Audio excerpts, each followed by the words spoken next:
Bhushan, Navya. Good afternoon, sir. Good afternoon. Good afternoon, sir. Good afternoon, Rokia. Sivanti Gupta. Good afternoon. Abdul Rahman. Good afternoon, sir. Divya Anchan. Padma Kumar. Good afternoon. Sriraj Rajendran. Good afternoon. Good afternoon, sir. Good afternoon. Vice Principal YMC Gokhale. Good afternoon.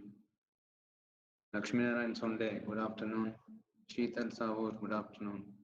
K.R. Nair. Good afternoon.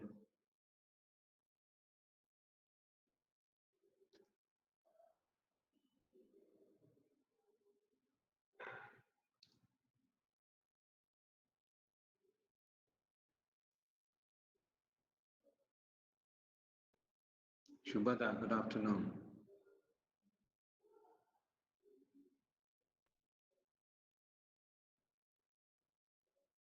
Good afternoon, Melba, Roshni Lobo,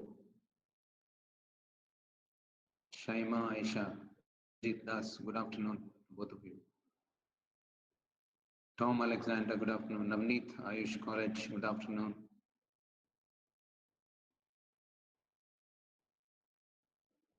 Shifa, good afternoon. Priya Pradeep, good afternoon.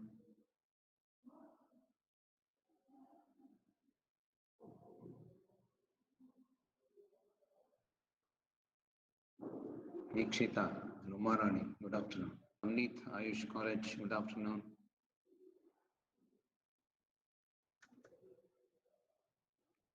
Shifa, good afternoon. Priya Pradeep, good afternoon.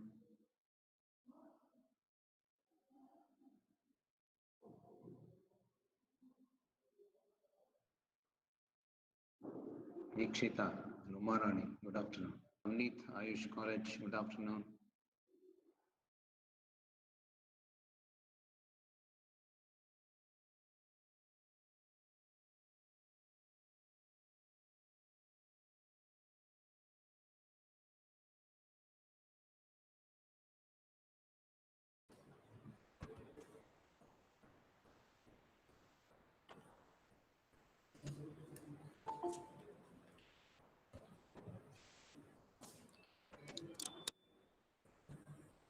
Good afternoon once again.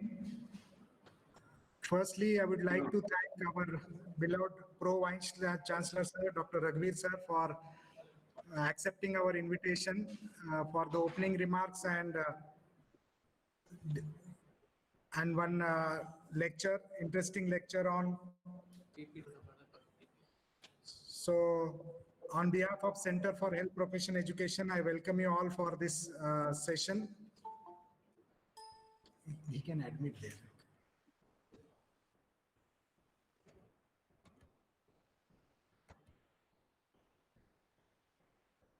Yeah, before starting, there are a few instructions. Hope you can see the slides. Before starting, there are a few instructions. Kindly mute your audio and switch off the video. Questions will be discussed during the question answer session.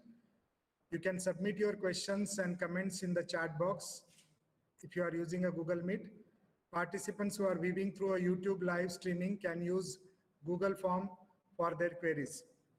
Already this has been emailed. Now, once again, this program just as a background, because most of you are already part of the webinar one. Under Center for Health Profession Education, we started a basic course in technology enrich emerging pedagogical methods. This is part of the Guru Dakshata program, faculty induction program, where while designing this module, the chairperson was Dr. C.V. Raghuveer, sir, and I am happy that sir is there today with us. Now, as a part of this basic course in technology enrich emerging pedagogical methods, we are going to conduct 5 webinars, and today this is the second webinar on effective teaching learning strategies. Now, I'm happy that most of the participants, almost 90% of the participants have completed their task of pre-webinar reading material. They successfully completed the assignment scoring more than 70% marks. And still because of some technical reason, if somebody could not able to complete the assignment, they can do so for the first webinar by tomorrow evening.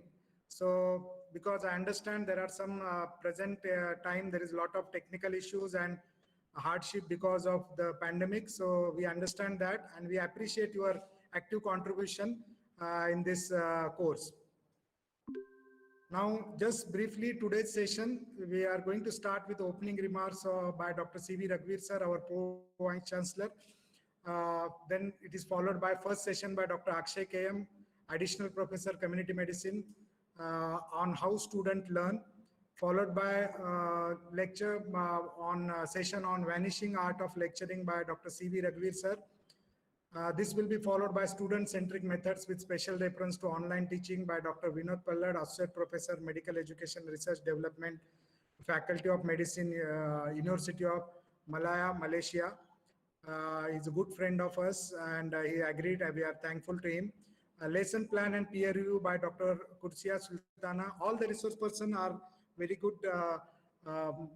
trained in medical education. We have very good stalwarts today to take the session.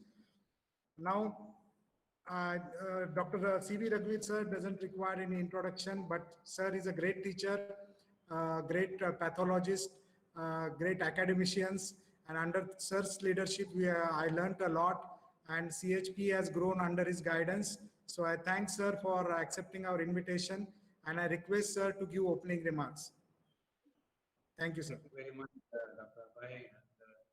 I heartily welcome all the delegates for this basic course in technology enhanced, enriched, emerging pedagogical methods. I'm afraid if you see the long title of the basic course, but it involves technology. A lot of technology is involved in this, and it is a pedagogical type of program. Pedagogical means teaching type of program. So we have assembled here today in response to the UGC quality mandate, which was rolled out on 28th of March 2020. The initiatives under the quality mandate included the Diksharamba. Diksharamba is student induction program. We have made a beautiful student induction program in the year 2019. So we have no problem. The second initiative under the mandate was LOCF, Learning Outcome-Based Curriculum Framework. We have made a very good outcome-based curriculum workshop. We have done a workshop which was very good. The third one is Jeevan Kaushal, which was a curriculum for life skills. I was the chairperson for this also. And the fourth one is Social Industry Connect. And the fifth one is CARE, Consortium for Academic and Research Ethics. Sixth one is STRIDE, Scheme for Transdisciplinary Research for India. The seventh was STAT, Scheme for Economically Eco-Friendly and Sustainable Campus Development. Eighth was Maulya Pravaha, Induction for Human Values and Profound Ethics. Then the ninth was Evaluative Reforms in Health. And the 10th was Guru Dakshata. Guru Dakshata, again, I was the chairman. In fact, much of the work was done by Abhay. I was only for namesake chairman, but he has done a lot of work. And the last one was Paramarsh. Paramarsh was mentoring NAC accredited. There are some institutions which are NAC. They want to go for NAC. So to help those institutions, this Paramarsh was started. Now, while I have gone through the initiatives of the mandate, under the mandate, today we are in a severely incarcerated situation, a very incarcerated situation. I hope you all agree with me. Students are cut off physically from the university and have to depend on online teaching. And faculty are handicapped with online teaching, with no student-teacher interaction. You know, much of the teaching sessions which we conduct here would have been better if we had teacher-student interaction in physical form. Unfortunately, we don't have that. We have to come on online. And online teaching, I also don't like much because you have to just keep the PowerPoint and go on reading from the PowerPoint. There is no scope for explanation. Let us make it more explanatory today and let us make it interactive. That is my sincere wish today. Now, faculty have lost enthusiasm in teaching and students have lost enthusiasm in learning. While sailing through such a tough situation, let us all pray God to relieve us from the pandemic, COVID pandemic, and return our enthusiasm to teach and learn. I must thank Abhay Nirgude for including me in this program. Perhaps this is the last program I am taking under Yenepoya University. And let me wish that all the students, you're all the students today, unfortunately, you're all teachers, but you're all students for this session. And I wish all the students a great time. Thank you very much and wish you all the best. Thank you, Abhay. Thank you very much, Sir Raghuveer, sir. With this, we will start the first session of the day by Dr. Akshay. Dr. Akshay KM is an additional professor in community medicine with special interest in operational research, tuberculosis, maternal and child health, and medical education. He is a member of the curriculum committee of the Yenepoya Medical College and has completed advanced course in medical education from CMC Vellore in 2019. He has over 25 publications in both index impact factor journals. Over to you, Dr. Akshay.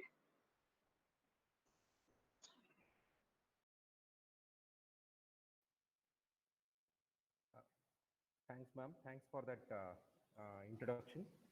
Am I audible? Yes, yes, Akshay. You're audible 20 kilometers away. Don't worry. Yeah, thanks for that, sir.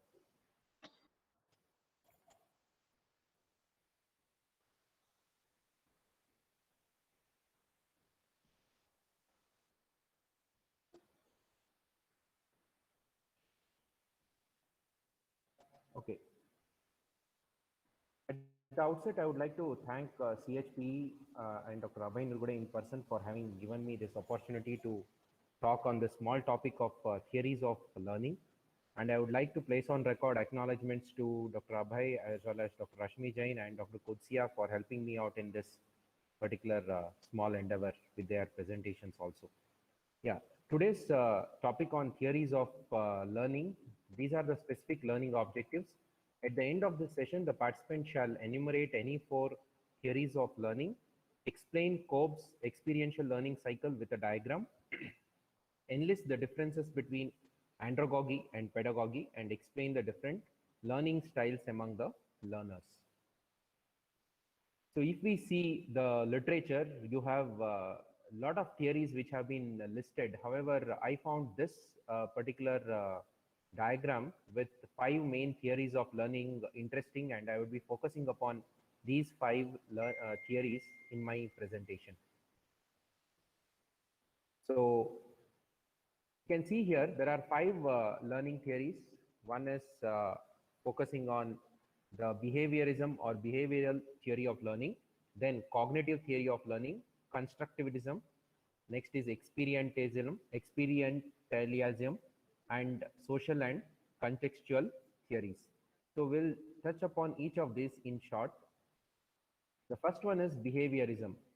Here, the learner is essentially passive and responds only to environmental stimuli. The learner starts off as a clean state. So there is nothing in this particular learner's head, and whatever he or she gets through the positive or negative factors around him or reinforcement, his behavior is shaped with. So the basis of this particular theory is that environment shapes one's behavior, including the learner. So there were some criticisms. This particular theory didn't look into what actually happens within the learner's context. That means it completely ignores what is happening within the organism. That means the intrinsic factors which might be responsible for learning. And much of these works on behaviorism is linked to the experiments which have been conducted in animals, and they have been generalized to humans. One of the most popular or well-known experiment is the Pavlov's experiment, where the dog responds to the stimuli of the bell, and it relates the ringing of the bell to provision of food and thereby salivating. even though there is no food in front of the dog. So this particular picture explains us that features of behavioral psychology focus upon learning through association or through rewards and punishments, and also aversion theory. So the next theory is basically cognitivism. So here it's something beyond the previous one of behavioral theory. So people here are not programmed animals; they are rational beings. That means they have the ability to think rationally, and there is a requirement to actively participate to learn something, and actions whatever are found among these particular people are consequences of thinking. So people try to interpret causes to an event or behavior. So this is an extension of this particular concept, and emphasis on instruction as a cornerstone of learning is another extension.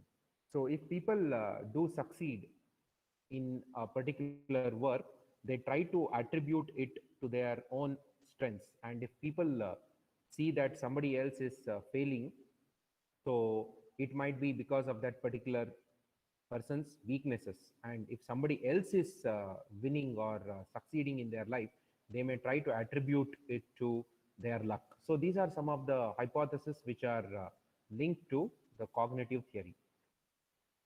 So Piaget, educational scientist, has brought about some 4 or 5 stages in this particular cognitive development, and these are quite evident if we see the growth and development of the children.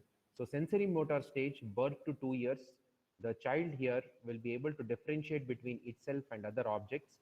Somewhere between 2 and 4, the child needs some concrete physical situations to start learning, and from the ages 7 to 11, the child thinks abstractly and starts conceptualizing things. And finally, by the age of around 11 to 15, there can be some deductive reasoning. And throughout this particular process, there is assimilation and accommodation, which act as complementary processes in the stages of cognitive development. So next theory is constructivism. So here learning is an active constructive process, and it creates subjective representations of objective reality. I know these are very abstract terminologies for the people who are listening it for the first time. However, it was also abstract to me when I read through these particular theories. But if we see the evolution of man, you can link these particular learnings to the evolution of man, as well as what we have evolved over the last few years in our different stages of learning. So here new information is linked to prior knowledge. It is something to what adults learn during their during their adulthood phase, and knowledge is constructed based on the prior knowledge and hypothesis of the environment, and the hypothesis testing occurs through the social environment. So I found it difficult to pronounce this particular word, experientialism. Okay, fine. So what are the other words? There are simple words which can be equated. One is experimentation. So let us all think about experimentation theory of learning. It's a very easy word to pronounce as well as to remember. So in this, people try to experiment and then learn out of their own experiments. They try to hypothesize based on what were the things or the learnings out of this particular experiment. So that's experimentation theory. The last theory in the series of theories which I told is the social learning theory, where reciprocal interaction between cognitive, behavioral, and environmental influences do occur. And the social learning theory incorporates some of the facts like giving attention to a particular concept, trying to retain it, and then reproduce whatever you have learned. And then the last one is intrinsic motivation, or getting motivation to take this particular learning forward. So we have seen 5 right from behavioral theory to the social learning theory.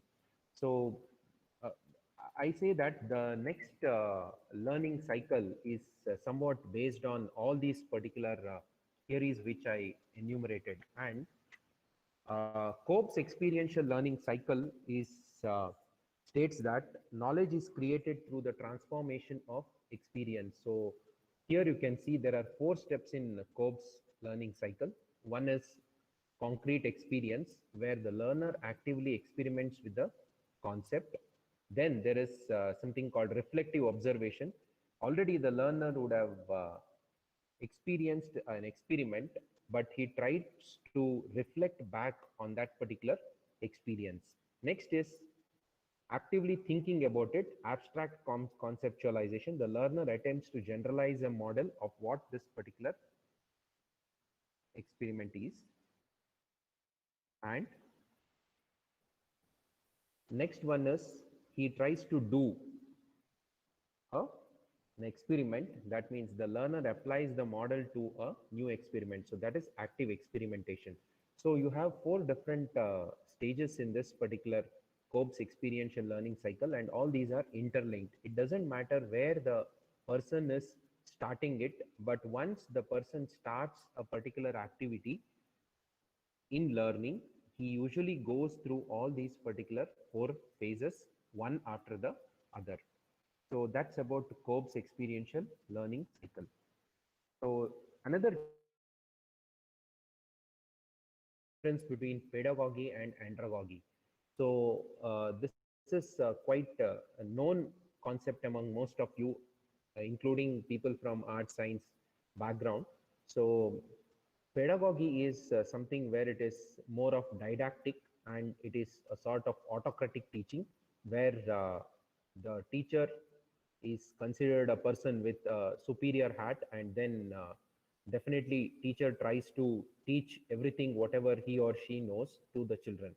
However, andragogy is a more uh, you can say it's a process which has got more amount of participation from the participants. And we have seen that once the children phase out from or pass out from the +2 phase and then come to medical or engineering or any of the art science background, so they tend to be in a phase where they pass on from the stage of pedagogy to the andragogy. So this particular slide summarizes the differences between the pedagogy as well as andragogy, and this has been very well drafted out by Jarvis in 1985. So if we see the learner in pedagogy, he or she is dependent. Teacher directs what, when, and how a subject is to be learned. In andragogy, it moves towards independence, and it is more of self-directed learning. Teacher acts here as a facilitator. The learner's experience, it's of little worth in pedagogy, however, a rich resource for learning.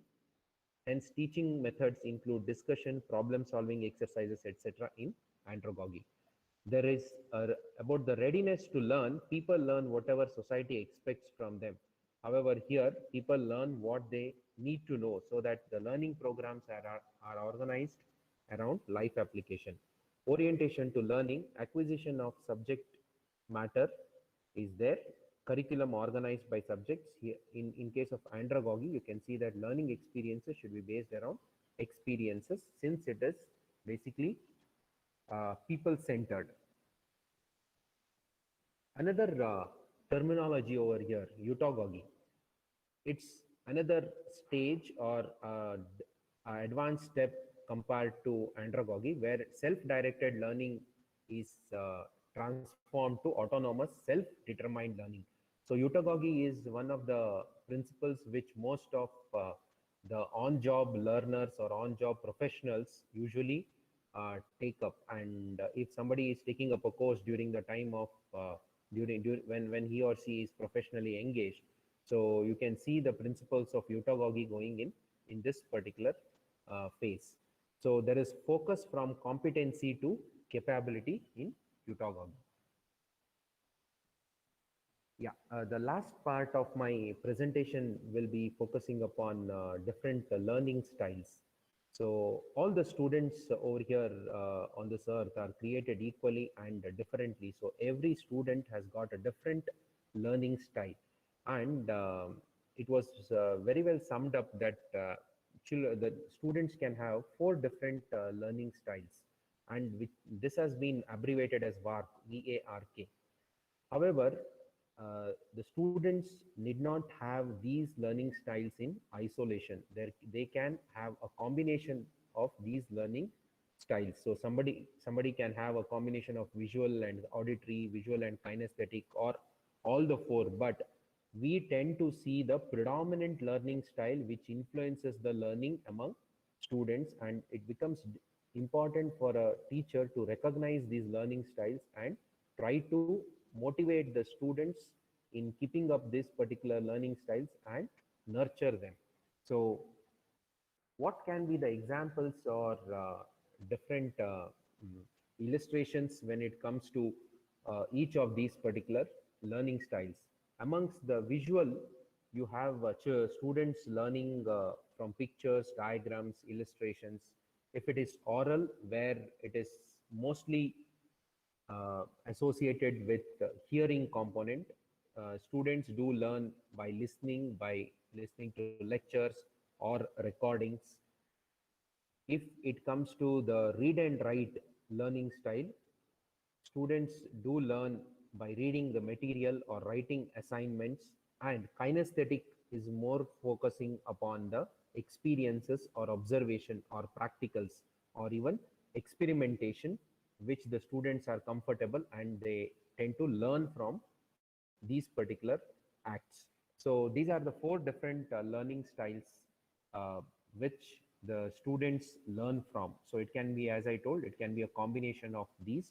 However, if we have to see what our students, which of these learning styles do they adopt, then we have something called as a VARK questionnaire, which can be used to see what is the predominant learning style which they are using. We can use this even for our own selves to assess what type of learner we are. So that's it from my side. So I have a few references.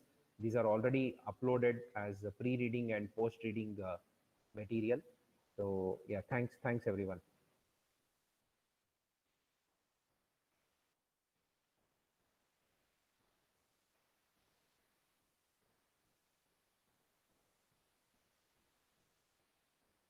Yeah, if there are any questions, I can take up a couple of questions, and then I think later. Yeah, yeah, the questions would be taken at a later stage. Yeah, thanks for giving me an opportunity. Thank you, Dr. Akshay.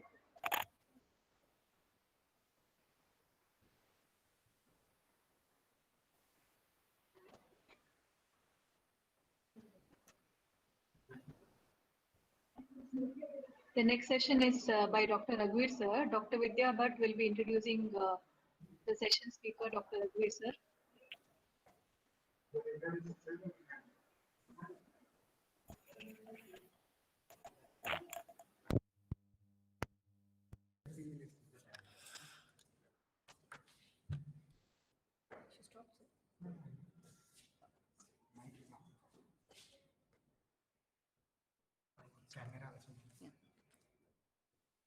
Good afternoon, all. The next speaker is Dr. C.V. Raghuveer. To the Yenepoya group, he doesn't need introduction, but it's my duty to introduce Sir. Dr. C.V. Raghuveer got his MBBS degree from Bangalore Medical College and, in 1975, and later did his post-graduation in pathology from Jipmar University, Pondicherry. Then he went on to abroad for 2 universities, Nigeria and Libya. After that, he came back in 1986 and joined KMC Mangalore, where he worked for nearly 25 years. And he has taught many, including me too. So then he was worked in American University of Antigua in the Caribbean, and then also in Malacca Manipal Medical College. Later on, he joined Yenepoya University as Director of Postgraduate Studies, and later he was the Registrar of the University, where he worked for Minister of Dora Academy of Higher Education and Research. Then he came back to join Pro-Vice Chancellor of Yenepoya University. He has very rich academic and administrative experience. He has supervised many PhD scholars and academic research. He has been and also as speaker in many conferences, including pathology, medical education, and hospital education. Over to you, sir, for your interactive.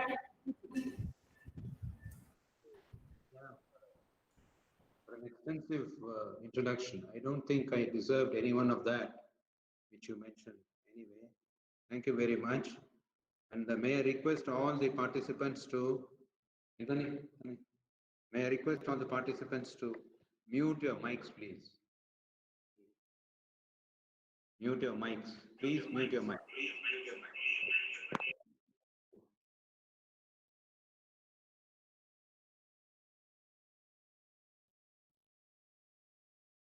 Just 1 minute. There is a technical snag here.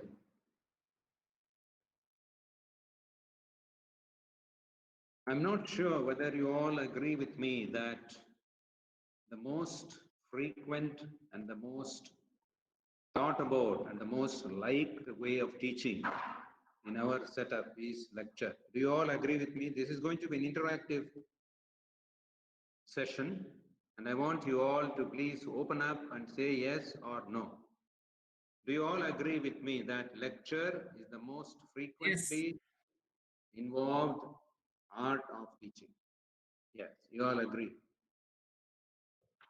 Now, in the current scenario of COVID pandemic, I'm sure all of you agree with me that we have lost the art of lecturing because we are only made to give an online program. And online means just to project the PowerPoint and go on reading. This has become very, very difficult for me. I just don't like this online teaching. I want to face the students. I want to talk to the students. I want to go near them, pat on their back. I want to be with the students whenever I teach. But unfortunately, we are forced to teach online. I have taken about 13 lectures for the homeopathy students here in the Ayush campus, but I would like to teach more. Unfortunately, the online teaching has handicapped me, so I don't like to teach at all. So I told the principals, please stop. I can't teach anymore.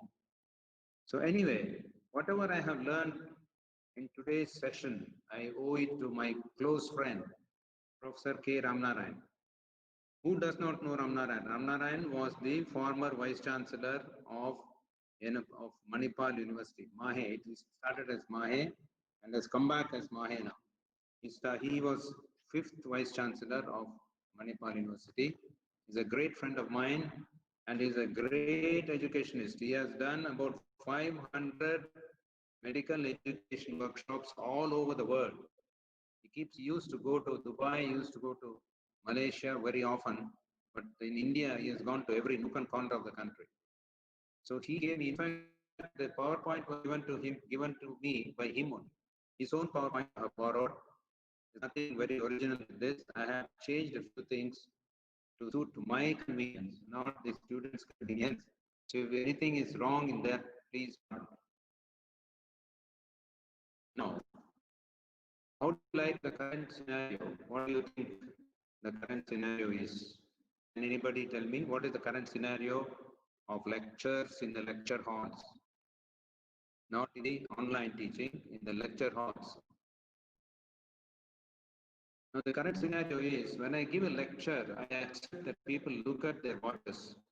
But what I do not tolerate is when they look at it and raise it to their ear to find out if it has stopped. Do you agree with me? This is exactly, if you agree with me, you will have to laugh a little bit. Please laugh. Because this is what happens. I think Sham is laughing. I can hear him laugh. Isn't it, Sham? Anyway, this is the situation. Somebody gives a lecture. This is the situation. I keep on looking at the watch, and if it's whether it has stopped, I take it near my ear, left ear, and find out whether it has stopped. Now, the learning objectives of this session are define a lecture and say why we need a lecture. Why do we need a lecture at all? We can as well read from the textbooks and be done with it. And outline the myths about a lecture. The lecture, there are a lot of misunderstandings, myths about the lecture, and then attempt a classification of lecturer. There are different types of lecturers who come to your class or who have come to your class, not now, before the pandemic started, and enumerate effects of a bad lecture. There's a terminology called as lecturalgia. In fact, it is given it was talked about in a good paper about which I will tell you later. Write the guidelines for an effective lecture. Probably this will be the most useful part of the talk today. Indicate novelty versus utility. These are the learning objectives. If we do all these things, you would have done justice to my talk. I'm not sure whether Vinod Palat is online. If he is there, welcome Vinod. Lecture or torture? Whenever I attend a lecture, I feel that whenever I am giving a lecture, I feel that I'm torturing the students.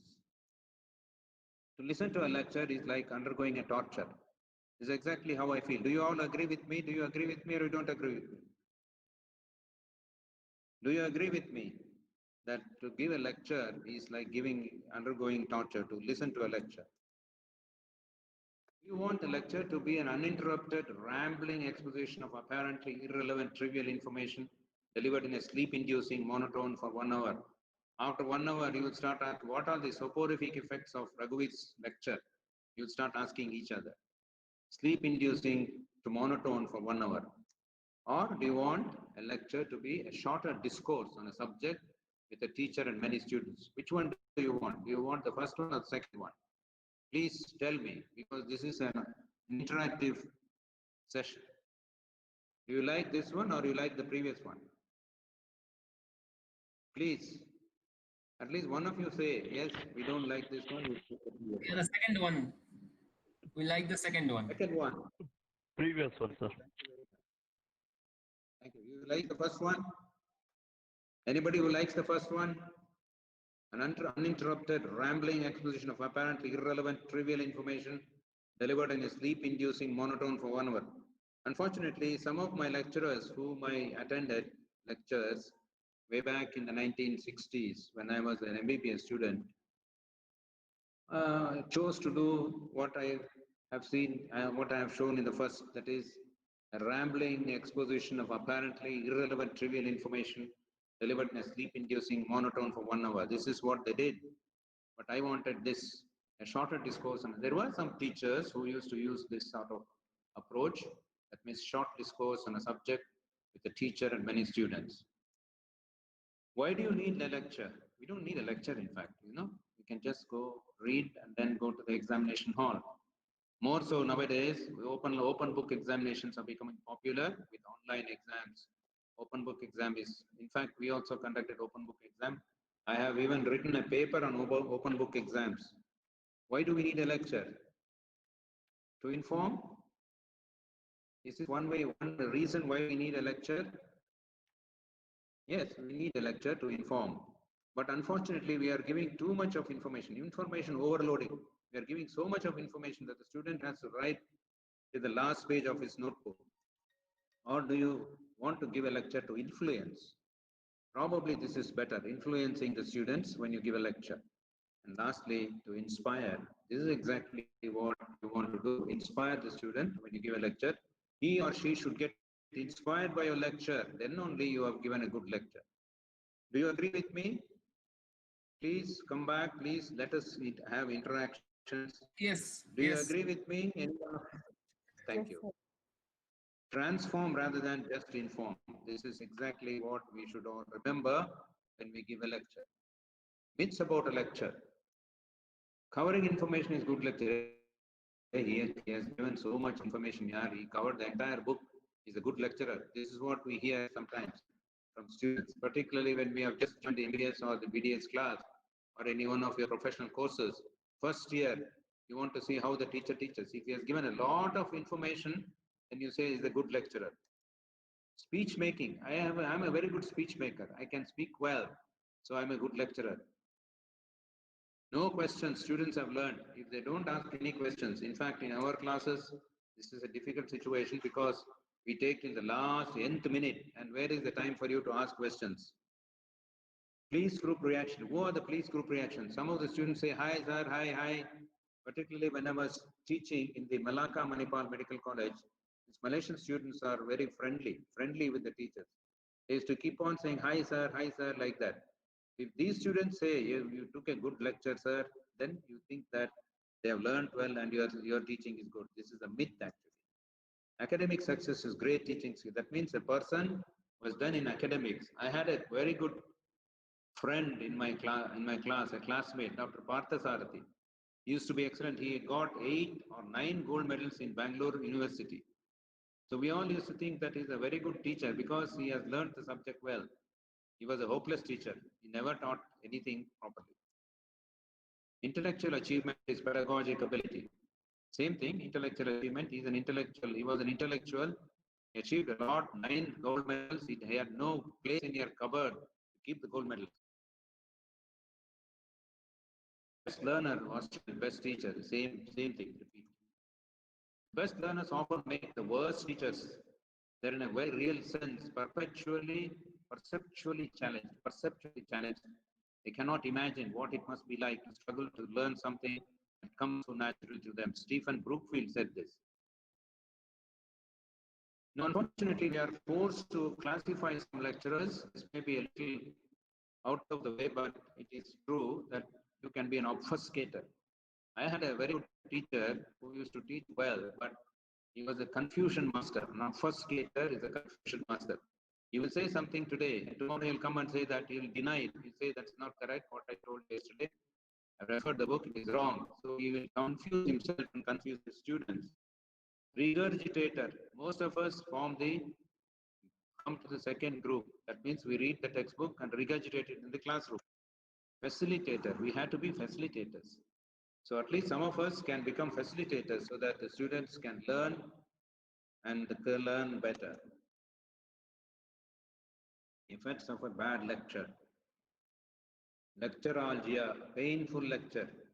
Some time back, there was somebody, one Praveen Iyer, who took a class on I think it was on curriculum development. He gave a good account of lecturalgia. I'm sure all of you remember that. So lecturalgia is a painful lecture.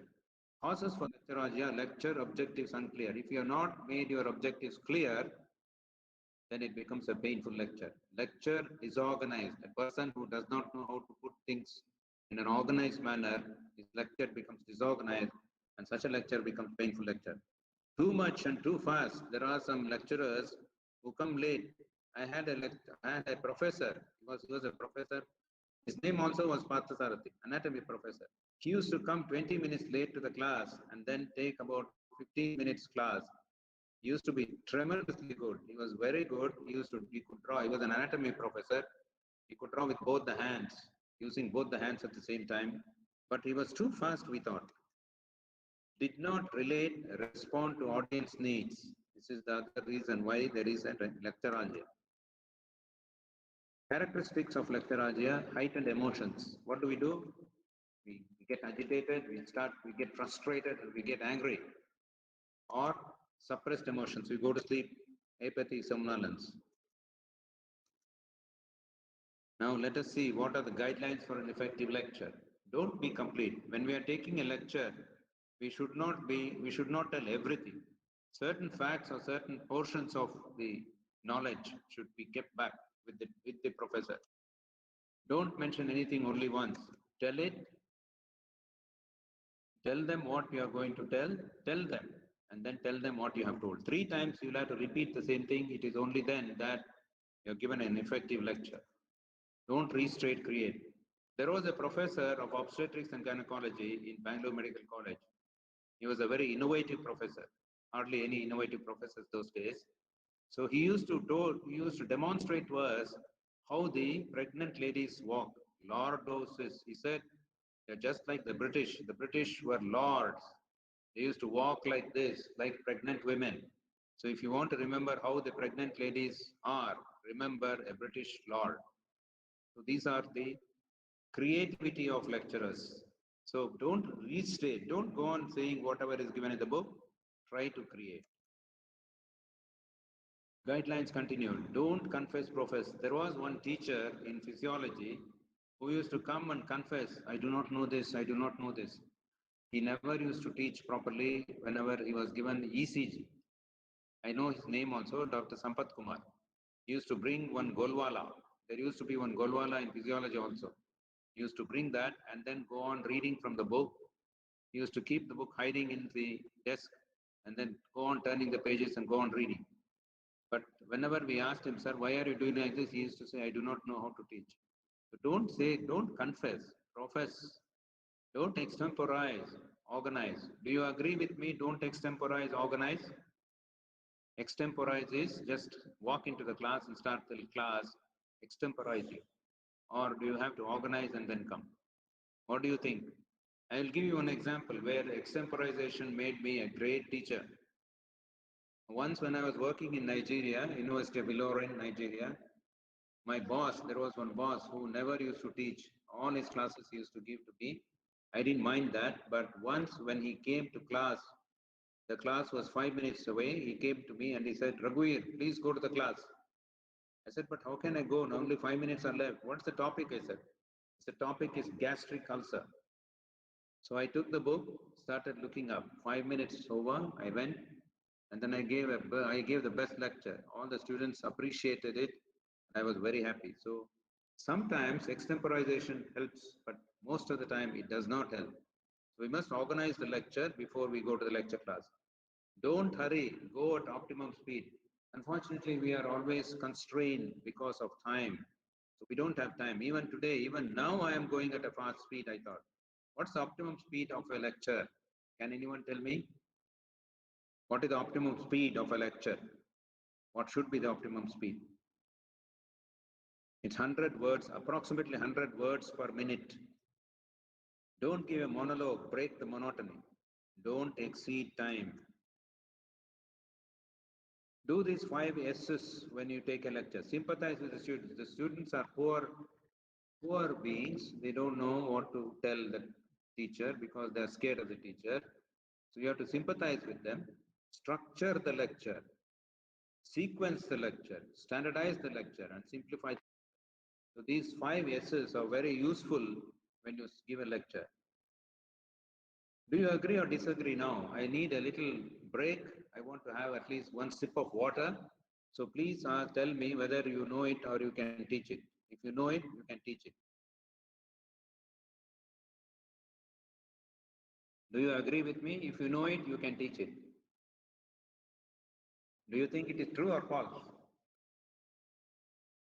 Do you know, if you know it, you can teach it? I think it's a true statement. Good teachers are born or not made.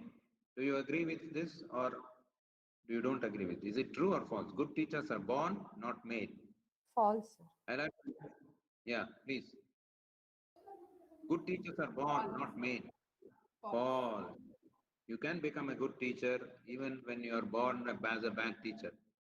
So all that is required is hard work. You'll have to repeatedly master the art of teaching. You have to stand in front of the mirror and then go on repeating your lecture notes or your PowerPoint, and then only you become a good teacher. Faculty teach content, not students. Do you agree or you don't agree? Faculty teach content, not the students. Disagree. Huh? They teach the way, but he never completed the portion. Yeah, what nonsense. He's not a good teacher, we say, no. It should not be so. You should not teach the content, you should teach the students. Silence in the classroom indicates learning. There was a professor of medicine in Bangalore Medical College. His name also I remember. He is no more. Professor Basavarajendra. Basavarajendra was from Davangere. Whenever he used to walk into the class, people used to shiver because he used to be very rude man. He used to call people by all sorts of names. And whenever he entered the classroom, people used to be very silent. But he was not a good teacher. So People used to think that, oh, class is very silent, so it's a good teacher. He was not a good teacher. What makes a lecture effective? Expertise of the lecturer, true or false? Expertise of the lecturer. Lecturer engages the audience, engages the students. Lecturer's ability to explain. Lecturer is enthusiastic. Lecturer evokes interest. I think all these are good qualities of an effective, good lecturer. Do you agree with me? He should be an expert. He should engage the audience or the students. He should have the ability to explain. He should be enthusiastic and he should evoke interest. I'm sure all of you agree with me. 5 things which you should not do.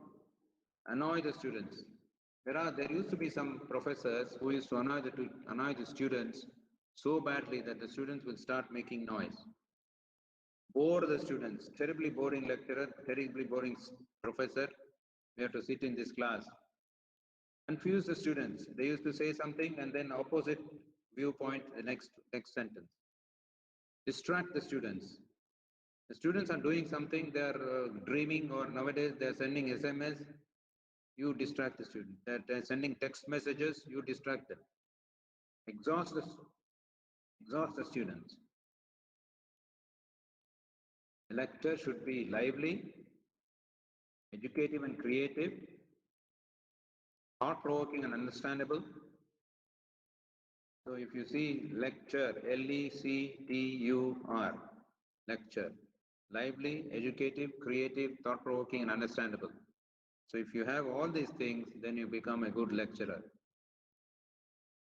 Relevant, one more, relevant and enjoyable. If you put metrics, you see that you have more utility and more novelty, then you become a creative teacher.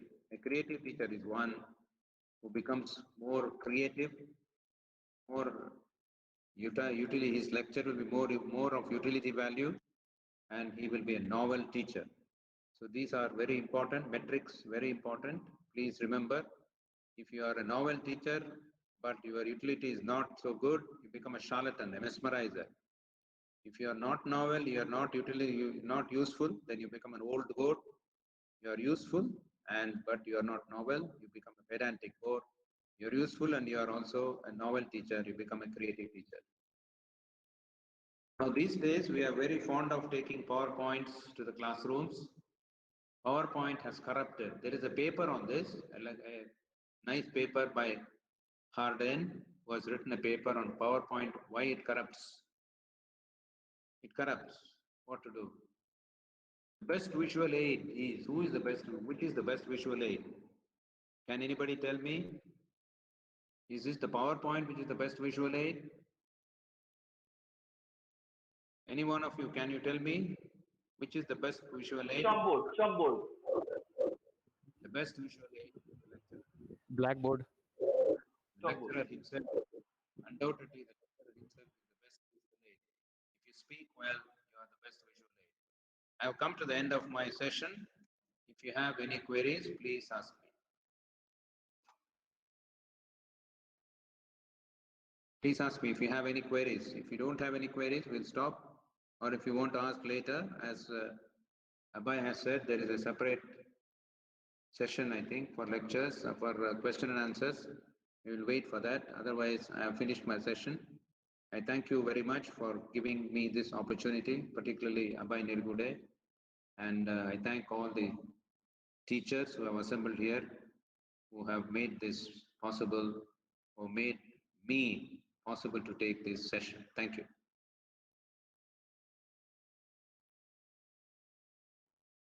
Vinita, where are you?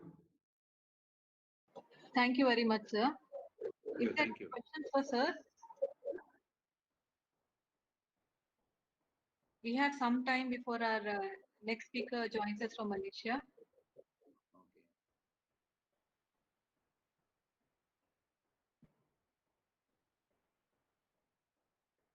Any questions for Raghuveer, sir?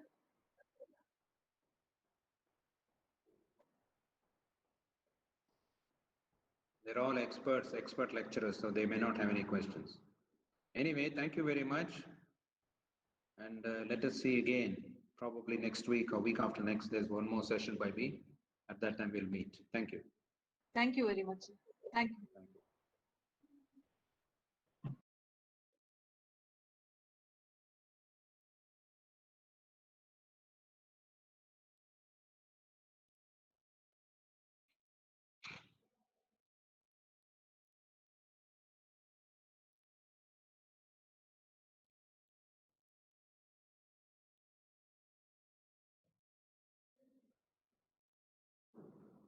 As we know, joined in 2:20.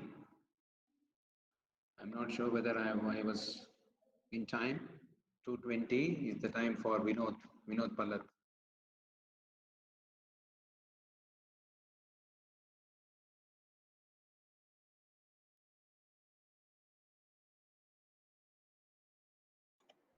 So we will start with the session 4.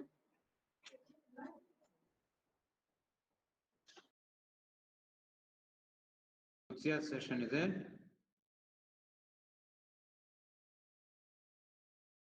What happened to Vinod? Sir, he is not yet joined in, sir. So Okay, he is you in the start with. process.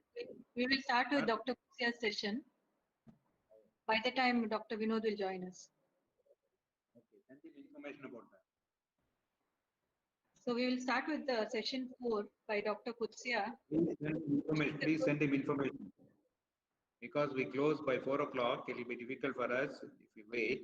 That's why we have started the 4th session. You will come for the next session. Send him a message. Yes, sir. Yes, sir. So this session 4 is by Dr. Kutsia. She is Associate Professor of Anatomy. She's finished her MBBS from Al-Amin Medical College, Bijapur. She's finished her MD Anatomy from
Good afternoon, Dr. Vinod.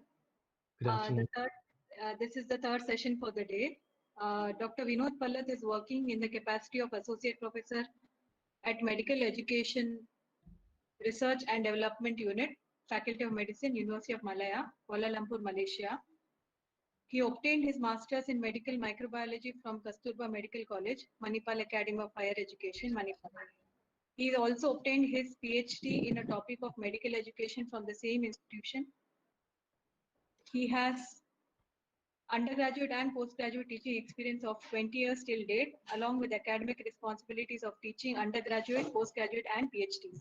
And he is also a researcher at Faculty of Medicine, University of Malaya. He also functions as Deputy Head, E-Learning Committee. He is a lead for faculty development, member of the Academic Quality Assurance Committee, responsible for program curriculum project of Malaysia. He is a core group member of the same.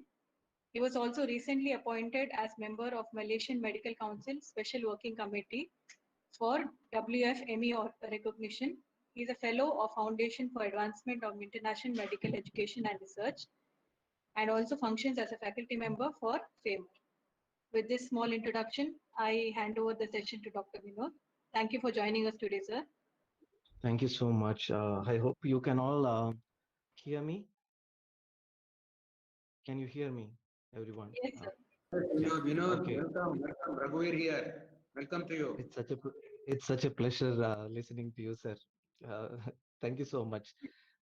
Thank you so much, university management, Dr. Abhay, Dr. Vinita, Dr. Ashwini, for all of those people who actually, continuously were in touch with me to actually make sure that, I was completely aware of what's going to happen and how much time I will have. There is a, a big gratitude to all of you for giving me this opportunity to interact with all of you. Do I have the option of giving my PowerPoint, presenting my PowerPoint? Yes, sir. Sure, you can present. Okay.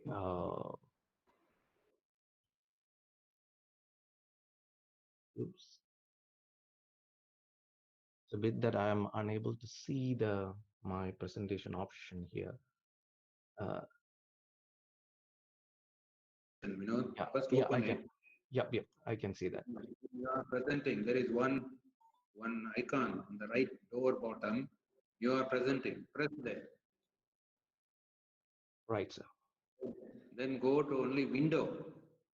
When you say you are presenting on the screen, there are 2, 3 options. One is window. Window. Present your entire screen or present your window. Press window. Afterwards, you can make it. Sure. Entire. Yeah, thank you, sir. Thank you so much. This asked me like this will let you take over from Dr. C.V. Raghuveer as the main presenter. Now I'm going to take over, sir.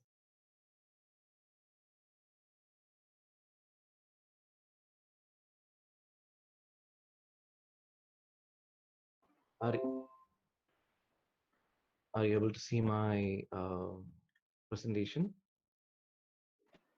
Yes, sir. We're able to see. Okay. So this Sir, is it the is way. the presenter view, sir, not the whole screen. You can see the next this thing also. Oh, that's okay, no problem. So let Yes. me. Thank you so much for informing me on that. I'm more familiar with Microsoft Teams than Google Meet. I never use Google Meet as such. So sorry for this. So let me just do it again.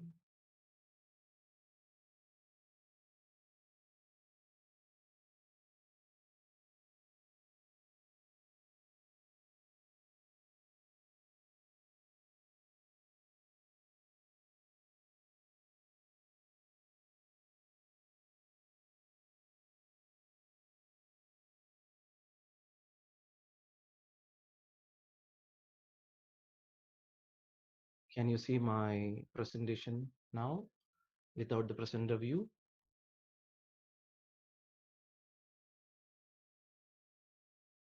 Sir, your browser is being presented. Oops. Uh, I'm so sorry for this. yes. Sir.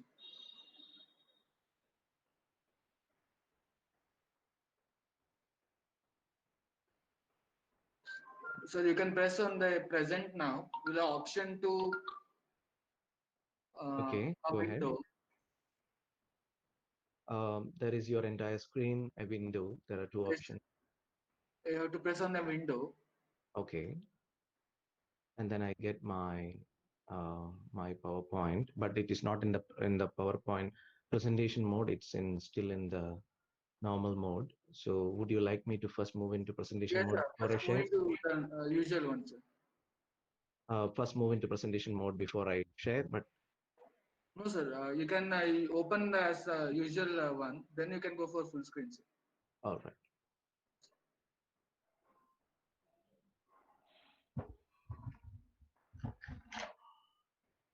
Because I use a dual screen, and that's the reason it is jumping into the other one.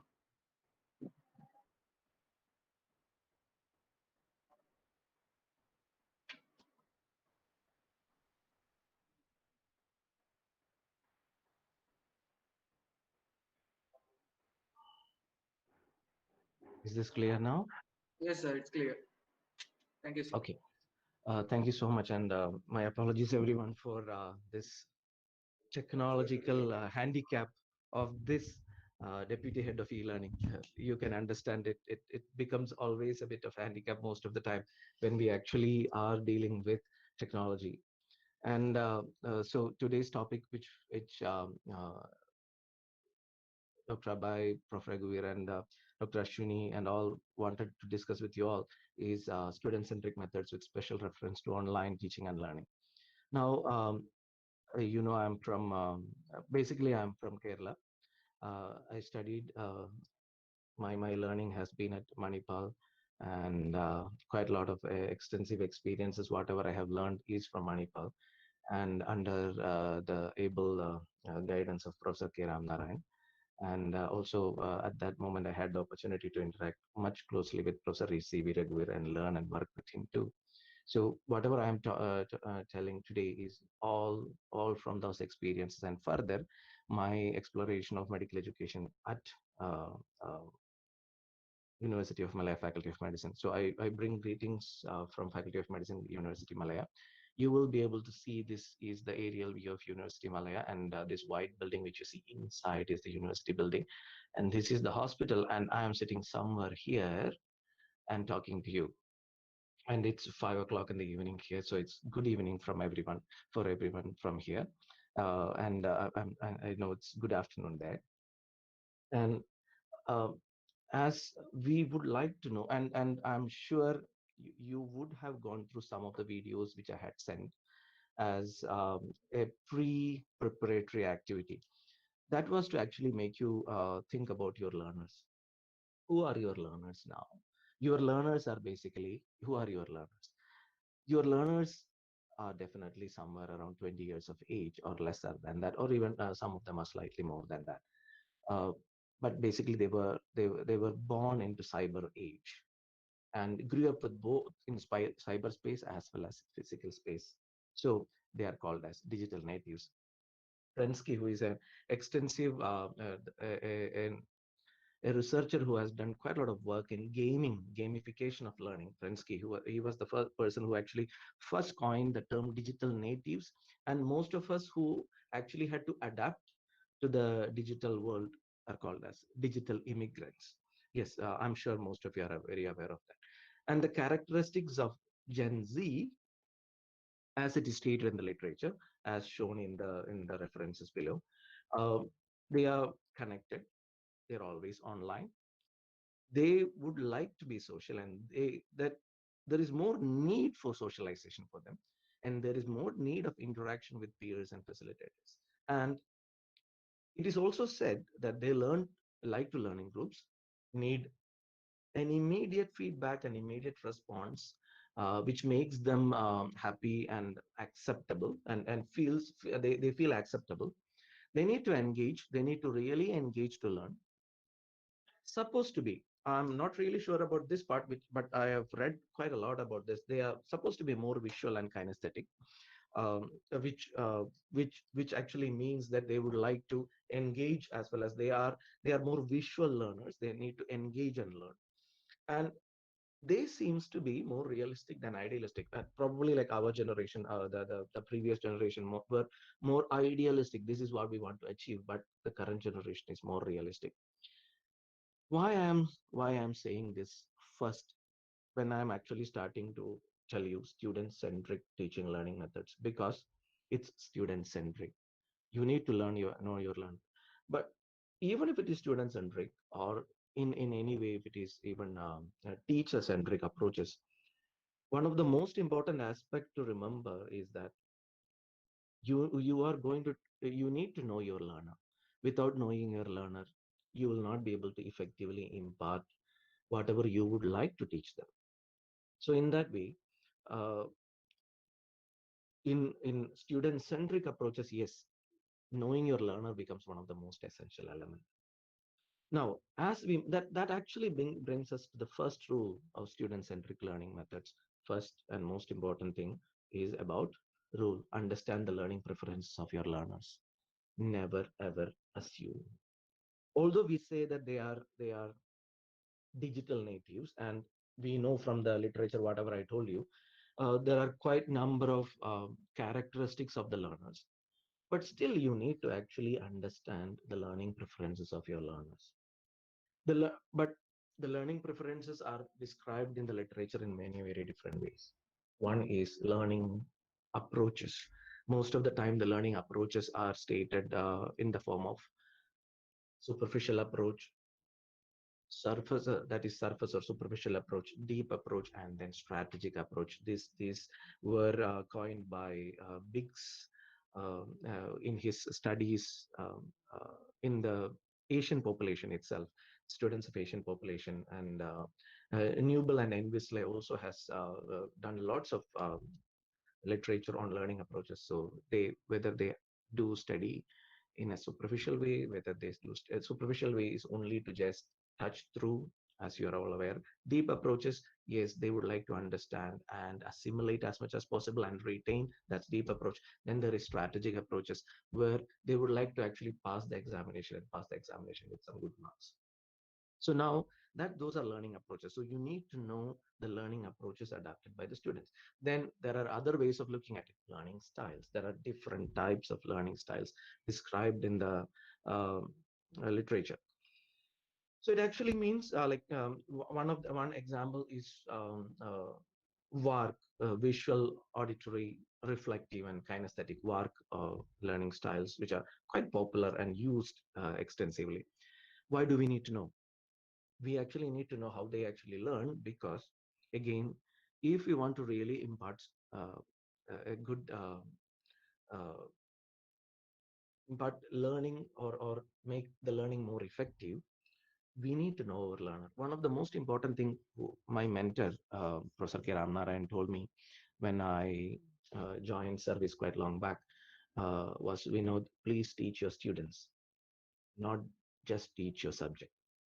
That actually had lots of wisdom in it, because most of the time our intention is mostly to deliver the subject, but we are not really looking at what this individual who is sitting in front of you is going through, what's his mental status, what he comes with, what's his preferences, what he wants to do, what he wants to achieve.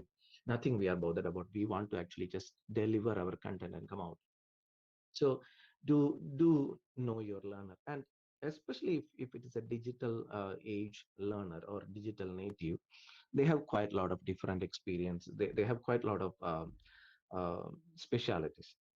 So in the most fundamental important thing, help them to learn, be a facilitator than a sage on the stage. And currently, if you look at the uh, digital world, and if you look at online learning as such, it is quite difficult to be, just an information provider, or a sage on the stage is usually the information provider from whom all the information comes from. In an online learning environment, that is quite difficult a task, because most of the information is available to every learner. Whether it is authentic or not is a different issue, but definitely it is available to all of them.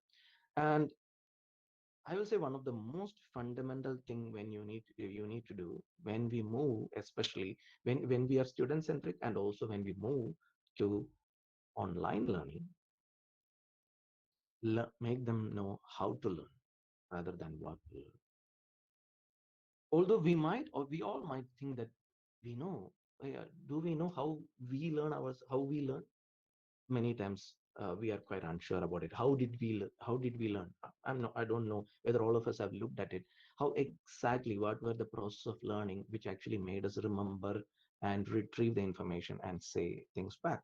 Now, so because of that, especially because of that, and the information provider role has gone, and we are people who actually helps them to manage information. So most important thing is to help them to learn how to learn rather than what to learn.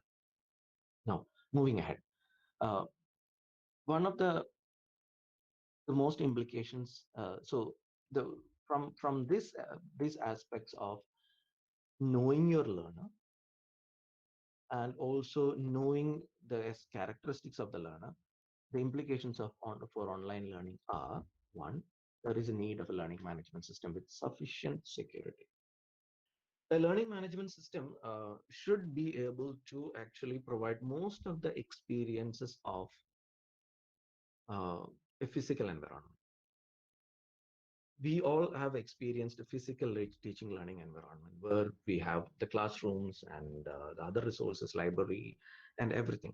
Now, if it is a virtual learning environment, the learning management system should be able to provide a very closely close um, uh, I just did as it at the time her call.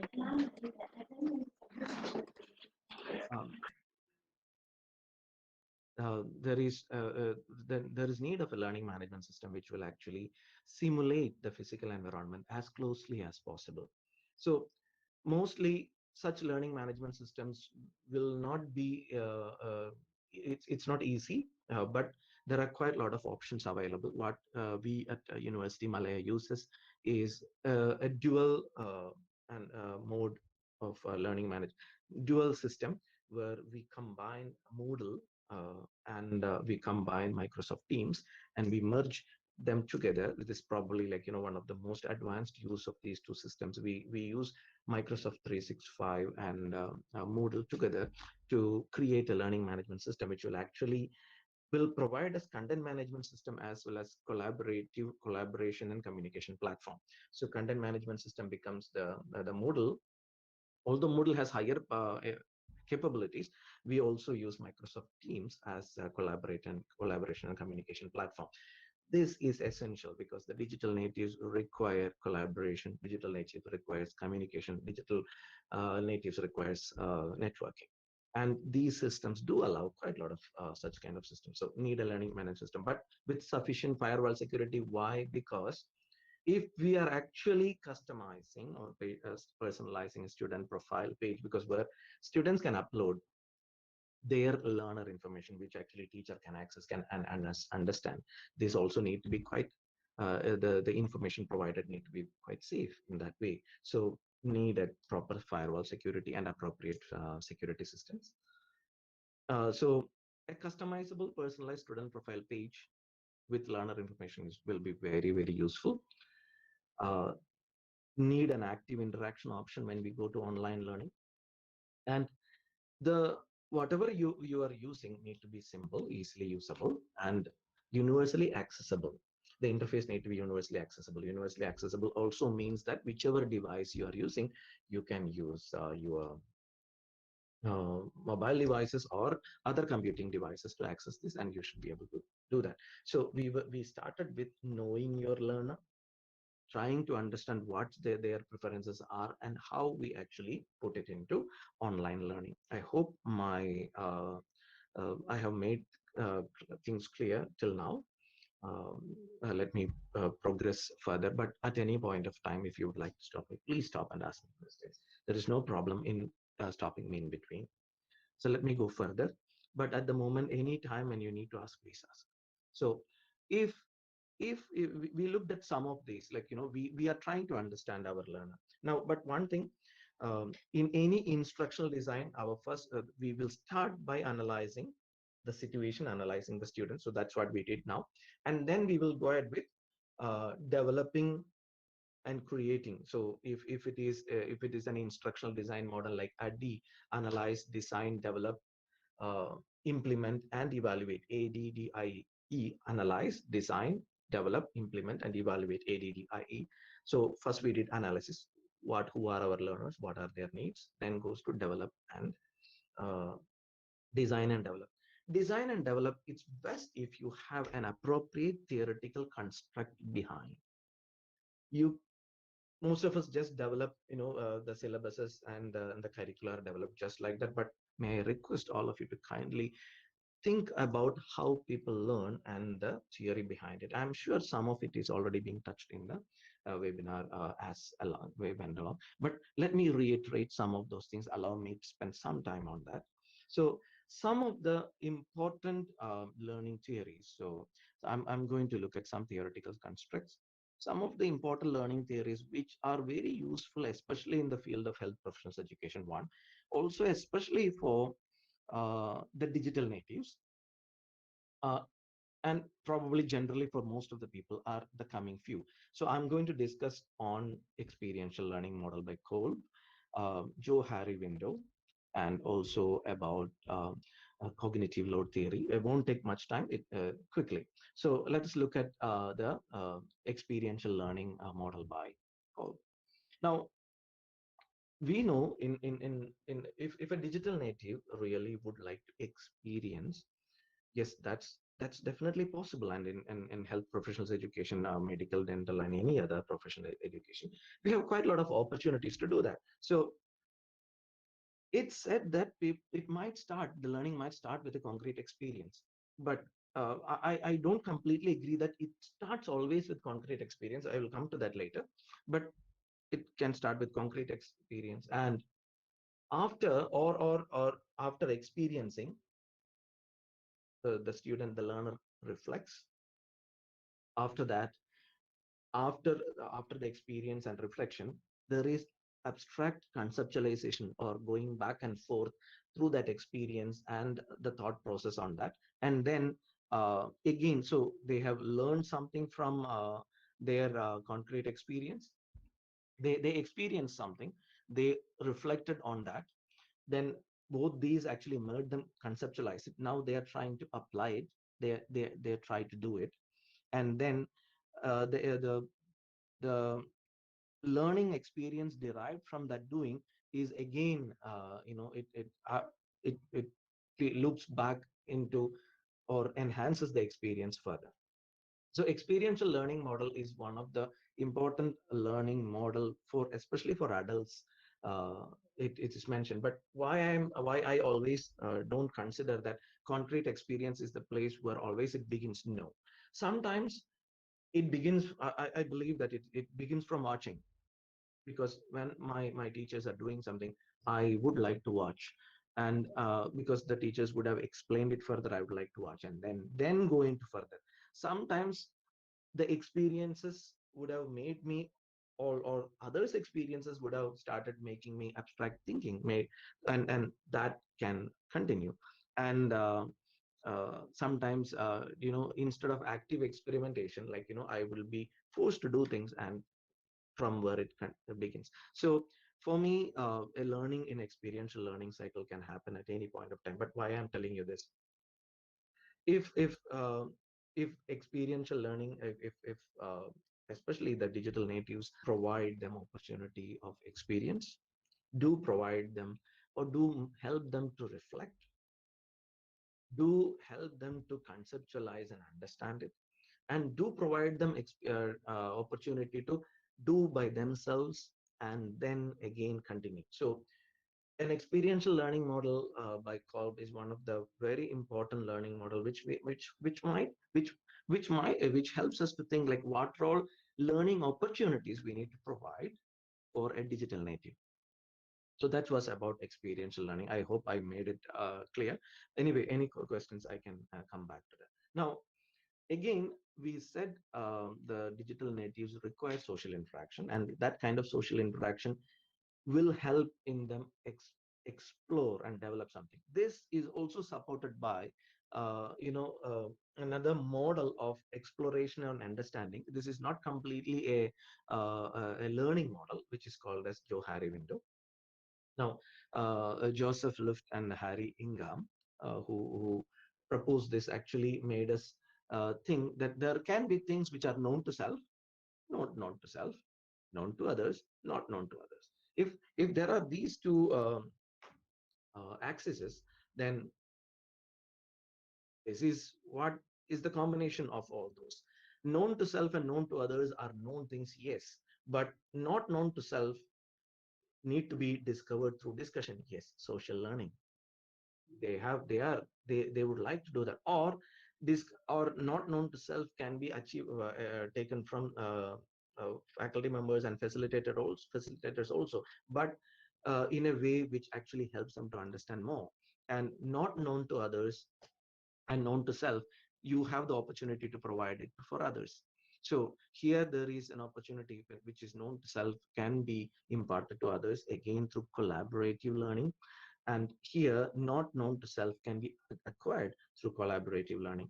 So one of the important element of digital natives, and when you're actually going for online learning, provide opportunities for collaboration. And this these unknown unknowns are, it is said that, like, the more these three areas are made bigger and bigger, this one will move this side and will make sure that the unknown unknowns are very, very low. But unknown unknowns are definitely explored further by research and other. So usually through practice, and for especially for online learning environment, do provide collaborative learning opportunities. So we said two things. One was experiential learning, provide opportunities for experience, provide opportunity for reflection, and provide an opportunity for doing again, and also provide opportunity for uh, collaborative learning. So we said, especially in online learning, you please kindly see to that, like, we provide opportunities for collaborative learning. But we said these are just two models. Now let's look at quickly how exactly we learn. So we understand there are quite a lot of the, the neuroscience and the cognitive aspects of learning. So in that, mostly you will find, like, the most important aspects were from the model how we people learn, the dual process model, which is actually a modification of the cognitive load theory. So let's just quickly look at it. Any of the This is my favorite part of it all the time, and most of my talks and discussions will involve how people learn. And in this is actually more, adapted from this paper, from the Education Psychology Review. So from the environment we get quite a lot of signals or sensory inputs. These sensory inputs are coming from environment. These sensory inputs are coming through our sensory memory, senses. But the sensory memory is very, very small, and it's micro or even nanoseconds. It will only last, and after that, the sensory memory passes it to our working memory. Now, what's this working memory? If you An analogy of working memory is basically a random access memory of any of the mobile devices, RAM. The RAM is the space where the working memory is situated, and it's the same. We do have a working memory, but remember, our working memory is quite limited in nature. At any moment of time, there can be more it is said, the research has said that around 5 to 7 items of data can go in. That means, like, if I am actually listening to a lecture, I can actually, the listening gives me one set of data, then that is auditory. Then I'm actually observing the slides or any other thing, that is second amount of data. And if the lecturer is talking along with it, that's the third amount of data. So third set of data. So there are multiple data. If more and more data comes in, our working memory gets clogged, and it has less capability of processing. So always, in this model, it is said that the working the from whatever and stimulus which comes from the environment, the data which comes from the environment, gets into the working memory through a process of encoding. And what affects encoding as such? What affects encoding? Most importantly, now, if many of you, if I ask back many of you, like, what did I just say now? Many of you suddenly will go back, because sometimes, because this is not a interactive mode of instructional delivery, many of us might move into something else, because this is recorded and I can get back to it. So that exactly is the issue. That is what actually affects, is the focus. Now, what's focus? This focus is a filter. When I am actually not listening, it does not get in properly. So the focus or attention helps in encoding properly and making it into the working memory. But working memory, again, the retention is small. Working memory, from the working memory, it has to go to the long-term memory for it to remain there. But the thing is, if the data in the working memory, the information which reaches the working memory, if it has to go to long-term memory and remain there, that is essential in in ensuring that we remember and we retrieve it. But it always is not an easy process to happen. What makes from the information from working memory to go to long-term memory and remain there? So for example, if I ask all of you, um, word, if you want to remember, if I ask you, what do you remember when I say the word apple? The older generation, the senior generation will say the fruit and the color they remember, but the current generation might not even think about the fruit. They will say the mobile device, the apple.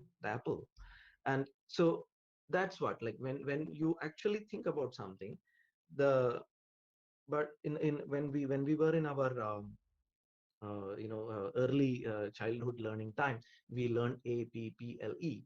But when we are actually thinking about Apple, do we really think about APPLE? We don't. That information has been made into a small chunk, and it is presented in the mind. So that is stored in our long-term memory. That is called chunking. Large amount of data is converted into small data and into a small chunk of data and kept in the long-term memory. This chunking happens as we go on experiencing things, or as we use certain things more and more and more.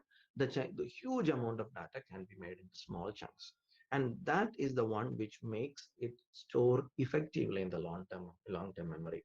And at the same time, the more we use the same data, or the more we use the same information, it becomes more easy and automatic for it to be retrieved. So chunking and automaticity helps in retrieval of the data from the long-term memory, which has gone from working memory to long-term. But at the same time, effective storage is also about categorization and storing it well. And for that categorization and storing it well, we need to know what we are storing. What is the data which goes in, and we store that. The more connected the information is, the more associated the information is, it remains there. And that connected information will come back at the right time. What I'm saying by connected information? When somebody is teaching regarding any of the topic, like, imagine meningitis, they are teaching.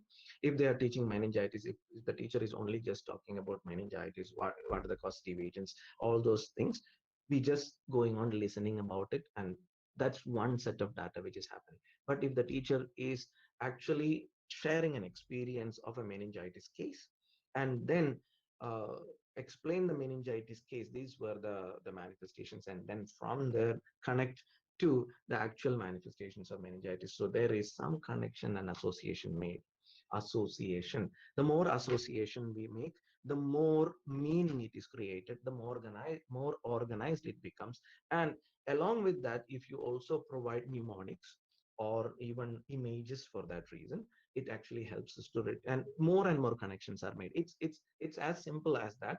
Whenever an information is learned, a storage is done, and a synaptic connection is made. Now, if there are multiple similar information, more and more synaptic connections are made. The more connections are there, there are less voltage required for them to fire. There are only one, there is quite an amount of requires the less voltage, in the sense like it's like more parallel connections, and then that fires and the information comes back. So it's all, the more connected the information is, the more associated the information is, it is easy to bring back. And also, this also brings us to the most important uh, principle of contextual specificity of learning. That means, like, the context in which you are learning, the information will come back in that context, and that's very, very important.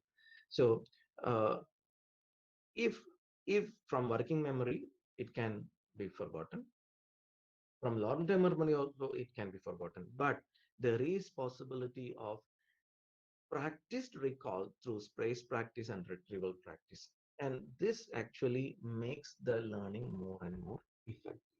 This is what I call learning to learn. We need to make the digital natives, especially, make them understand about the process of learning well, and that actually will help them to learn better. So we looked at, what we did first was to look at the learner, characteristics of learner, why we need to know the characteristics of learner, and what are the implications of it to the online learning. Then we moved on to, there are three different areas of the theoretical constructs which I wanted to touch with you: COBS, experiential learning, um, Johari window, and how people learn. Now, with this basic understanding, let's move further. Now, what does that mean? So, if learning has to happen effectively, and whenever your our instructional methods are there to help the people learn, for help students learn, there are components of effective processing that needs to enhance learning. Just from our previous slide, component one, we need to focus students attention. Component two, enhance encoding, interpretation, and elaboration. Encoding is storage. Interpretation, the more and more connections made. Elaboration also is more and more connections made so that it can be easily retrieved.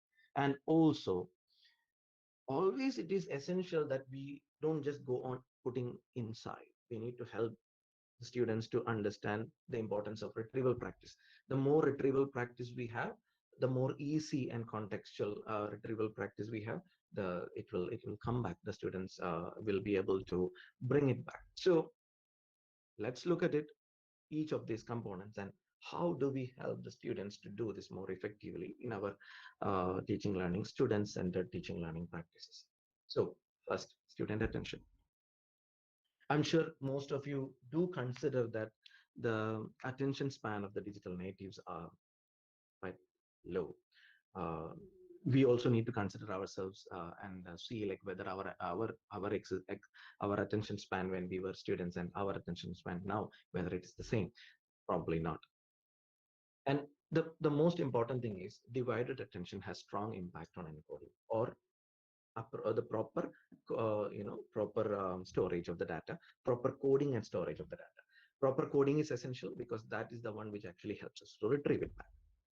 Now, and also, if divided attention, there is no focus and attention in the class or in the online learning, the present student is present, but no, it's lost. The familiarity is not there. That actually means that when the student comes back to the same topic again, it takes more time for the student to actually take up.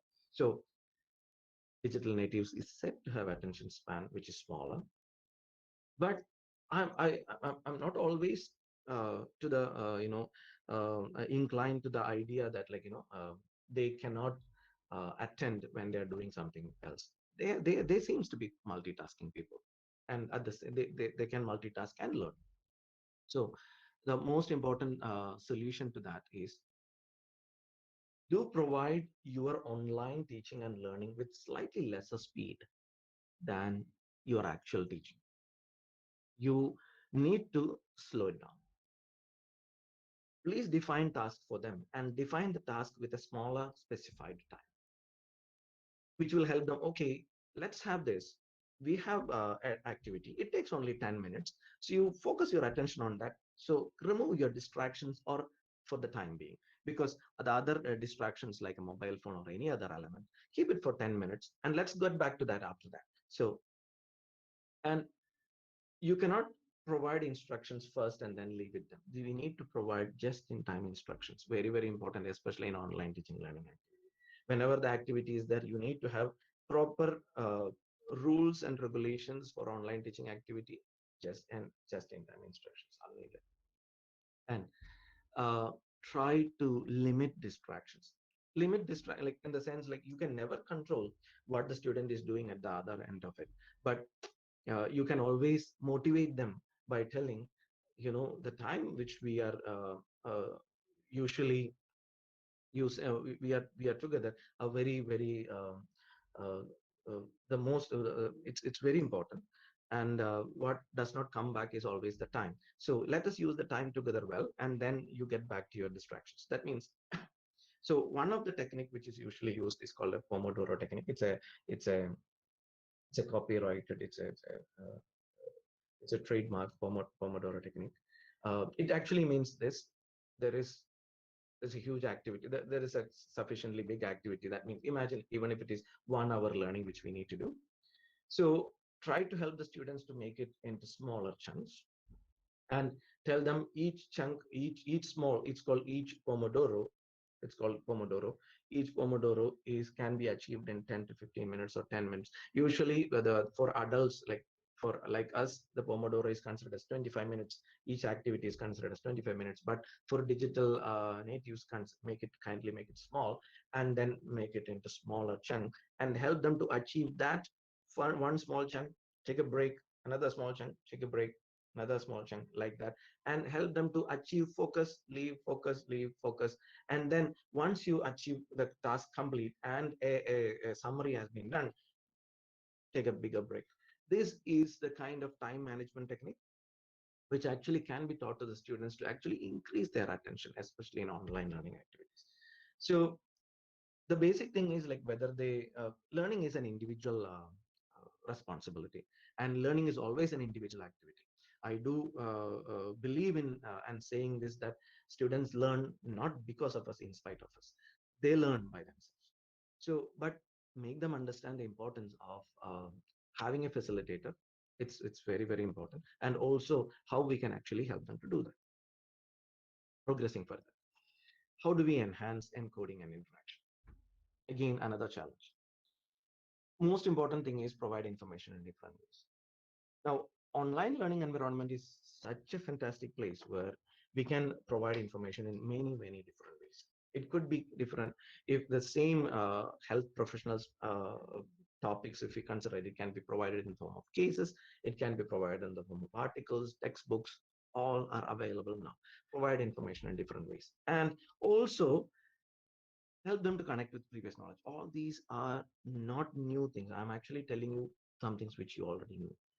Provide information in different ways, connect with previous knowledge, and provide encoding variability. This, why I'm saying is that when a specific aspect is coming in one context, if the same specific aspect can come in another context, please do discuss, and I'll help them to connect.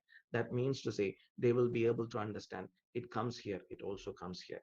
For example, if we are talking about complement deficiency, for that reason, I teach immunology for the undergraduate medical program quite extensively. So if it is complement deficiency, and if it is terminal complement component deficiency, if we are talking about, I can tell the students, like, C5 to C9, if they are lacking, there can be quite a lot of problems. And but yeah, what's the problem? Because if it's complement, the complement, as almost all of you are aware, complement helps in decreasing the bacteremia in the body, the multiplying bacteria in the body.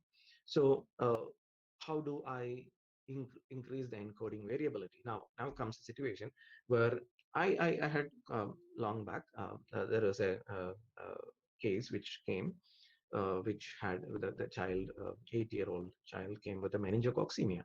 And when the physician and the clinician looked at, immediately understood that there were petechial rashes, and the microbiologists were called in. They took an impression smear and understood there is meningococcus, Neisseria meningitis. But it also made them aware that it's not a very common situation which happens. So they also looked at the complement components, and there was terminal complement component deficiency. Something which is dealt in the basic sciences is also dealt in the clinical sciences. Now there is encoding variability. There are more associations made.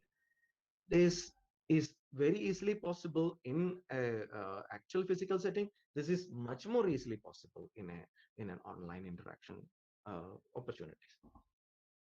So this is to provide similar information in various contexts with the use of spaced repetition. This spaced repetition is also not just about an individual lecturer.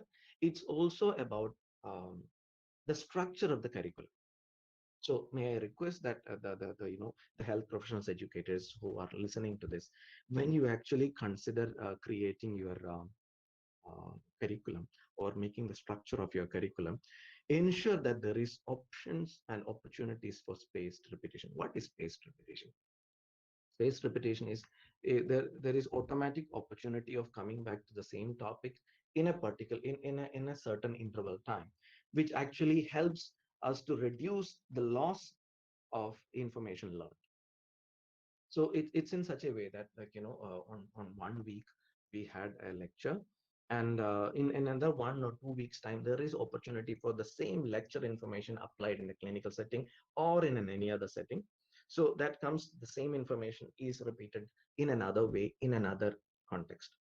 But remember, this always the teacher cannot just do. This needs to be done through appropriate structure of the curriculum, appropriate structure of the instructional design. So if you are bringing out spaced repetition proper, this will enhance encoding and interaction. Again, the in online teaching learning aspects, this is very, very, very easy to do, because most of the teaching learning aspects, which teaching learning activities we would like to do in online, you can quite easily embed quite different types of context which will actually bring out the same element. And also you can also provide learning opportunities or activities which are student governed and learned, student led and learned activities, which you need not be there, with spaced repetition opportunities. So online learning much more important. And now comes purely what blended learning and flipped classes. Now, I'm sure most of you know what's blended learning. Blended learning is a use of both physical face-to-face teaching and learning with online learning together. University of Malaya has a principle of blended learning, and all of our teaching learning activities has to be blended.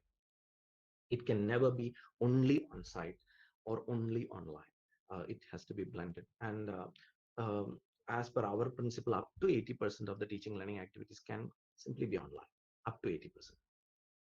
So blended learning utilizes both on-site and online activities in an appropriate manner together to ensure there are all these opportunities are there. And actually blended learning, the online activities, everything need not be synchronous. There can be asynchronous online learning activities also. Now, online learning also gives us the most important opportunity of flipped classes. Now, flipped classes, I'm absolutely sure you all know, it is slightly different from the conventional learning strategies where the teacher comes and provides information and goes out. No, it does not happen that way in flipped classes. What basically happens in the flipped scenario is that when the actual teaching, actual learning by the learner happens before the class. And for that, we can actually provide learning resources, activities, or even your recorded lectures to the students. And then goes a synchronous teaching learning activity online or on site, where the the most of the attention goes into the looking at the lacunae of understanding and filling up those lacunae. So blended learning and flipped classes are essential student-centered teaching learning activities, but we need to do more. It's not just that, but we need to do it well. It's not just for the sake of doing it. Let me continue further. So we looked at student attention. We looked at how do we enhance encoding and interaction, and especially how do we use that in the online learning elements. Now, one another thing, we need to help them to retrieve. Very simple. There is nothing else required. Sorry, just to add few more elements to an encoding and interaction, creating a learning environment which promotes self-regulation and certain amount of autonomy here. Before going into the other element, self-regulation and certain amount of autonomy. Now, this is one element which I would like to spend a few minutes on. Students, especially in an online teaching learning environment, need to be more self-regulated. They need to know what they need to do, and they need to actually do it and regulate their own learning. This will actually happen if there is a certain amount of autonomy to the student. So we all have heard about pedagogy, leading a child. Then we heard about andragogy, adult learning. Now, I'm sure you have heard about heutagogy, which is self-determined learning. So now more self-determined opportunities are there. The digital natives will be much more happy. And the most important element of online teaching and learning is about self-determination. And there are lots of literature on heutagogic approaches to engaging digital natives. heutagogic approaches to engaging digital natives. Mostly in Malaysia, it's been done by Professor Imbi. Quite a lot of literature is there. Professor Muhammad Amin Imbi, a pioneer in this area, where he has created lots of learning resources which is freely available in online. You can actually go and look at it. Heutagogic approaches to engaging digital natives. But most of these heutagogical approaches online is using Web 2.0 tools. Web 2.0, again, a big term, nothing, it's very simple. Web 2.0 actually means the web is used not just for passing information, it is also used for creation, interaction, collaboration, etc. So all the tools which helps you do that are part of Web 2.0 tools. One of the fundamental things which are developing at the moment is co-creation of the content by the students as well as teachers together. Co-creation of the content. Now, this actually gives them a certain amount of autonomy. You give them the learning objectives, and you and the students together create the content. And this is very, very easily possible in an online learning environments, in creation of blogs, creation of web pages, creation of even just contents, even videos, as well as PowerPoint presentations for topics. But it's co-creation, and that actually gives them, okay, this ownership of what they actually learned by that creation. So it also enhances encoding and a lot of interaction among the components of the learn. Now, through heutagogic approaches, we can personalize learning environments, and personalized learning environment or virtual learning environment, personalized virtual learning environments are the in thing of online learning. We will come to that personalized learning environment. Before that, I was actually talking about first part was student attention. Second was how to enhance encoding. Now, third part, how to enhance retrieval. Simple, most simple interrogation. Ask questions, quizzes. I'm sure you are quite well. I don't have to say whether online it can be done or not. It's very simple. There are quite a number of tools in online which can be done, like Kahoot and Socrates, and so many different tools which can actually help you help everyone to actually do that. Now, also, I was mentioning about collaborative learning practices. There are lots of tools which actually will help you to do collaborative activities. One of the tool which I use most commonly is called as MindMeister. MindMeister, it's a mind mapping tool which will actually help the students to collaborate. You can post questions in that and ask the students to collaborate and develop something. So helping students to retrieve the elements quite easily is one of the most important thing. And also at this point of time, I would like to mention about what we call as flashcards, use of flashcards. And even flashcards can be created online. And flashcard is nothing but there is a question on one side, and the other side there is answer put, but the student can only see the front part. If the student then types in the answer, then it goes and flips and shows the correct answer. So this can be created as you are creating your your slides in your online teaching learning activity. Or we have also tried when by the end of the class, I request the students, the most important elements are these. Can you create flashcards on that? Students, each of them create just one slide, they put it together. And flashcard tools are available online, which can be used and later when they are actually trying to revise and prepare for the examination, they use this flashcards, click on it, it comes. Or they use the collaborative use these flashcards collaboratively to learn. So it's possible.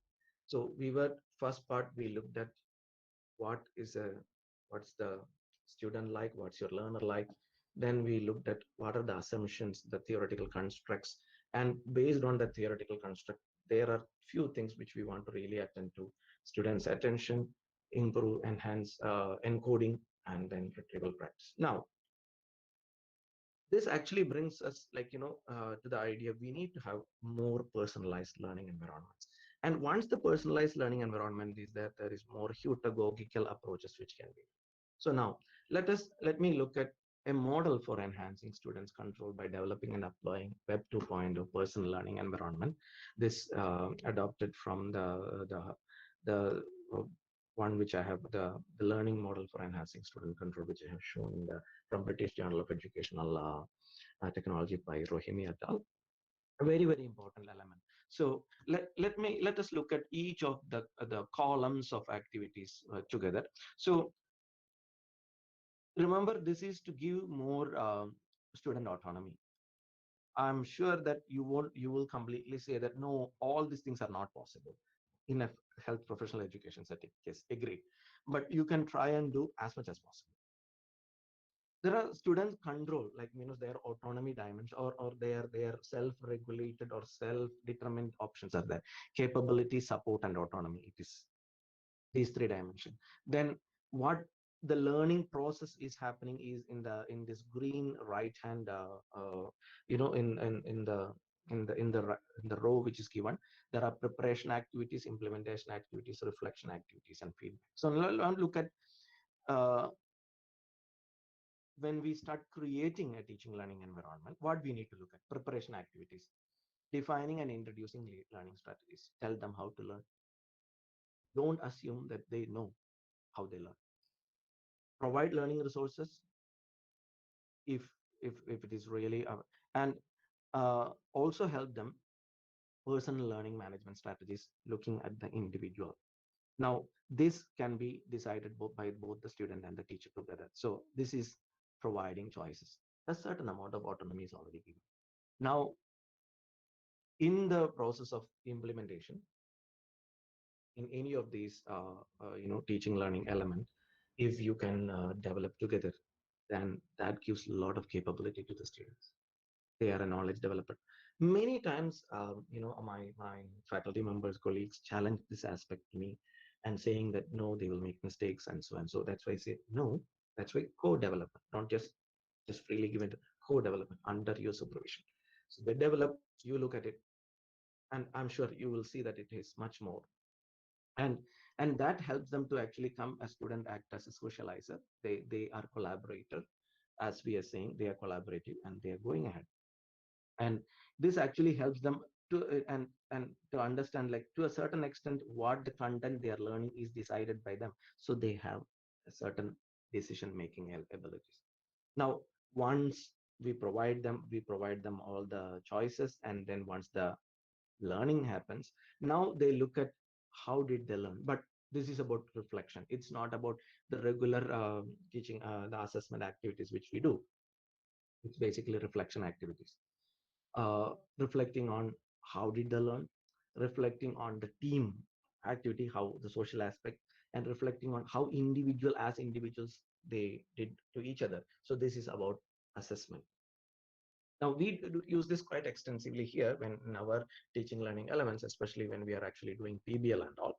Most of the time we are not actually, the assessment of cognitive elements are happening in the examinations, but assessment of other aspects are happening in the like especially peer assessment on contributions and the team function. All those things are assessed. So that is through this reflection, and that can happen here. Now but after all those things, a feedback on the interaction of the learning environment and the learner and the inhabitants of the environment, that is assessed through a proper feedback, how proper interactive it was using the web 2.0, how useful it was for collaborations, how useful it was individually is also looked at. So this is a model which will actually help you to develop a comprehensive personalized learning environment. Everything cannot be made autonomous. A certain amount of autonomy can be provided, and a certain amount of autonomy, and based on the level of learning, undergraduate to postgraduate, the autonomy can be given. And what we will definitely continuously do is to collect and analyze data about student interaction in the personalized learning environment and how it will help them. So um, we are absolutely sure that whether COVID, post-COVID, we are going to be there are differences in the norms, and there are new norms which are going to happen. And that's what we are looking at. Yes, we need to be really prepared for the next generation. We need to be really prepared for we need to unlearn and relearn the way which we are going to deal with the students. We need to unlearn and relearn how we are going to assess the students. All these things need to be looked at. I could only actually talk very superficially at the moment, but I'm ready to answer the comments or questions in any way you like. And so now, components of effective processing that enhance learning. I said like there are focus students' attention, enhance encoding, retrieval practice.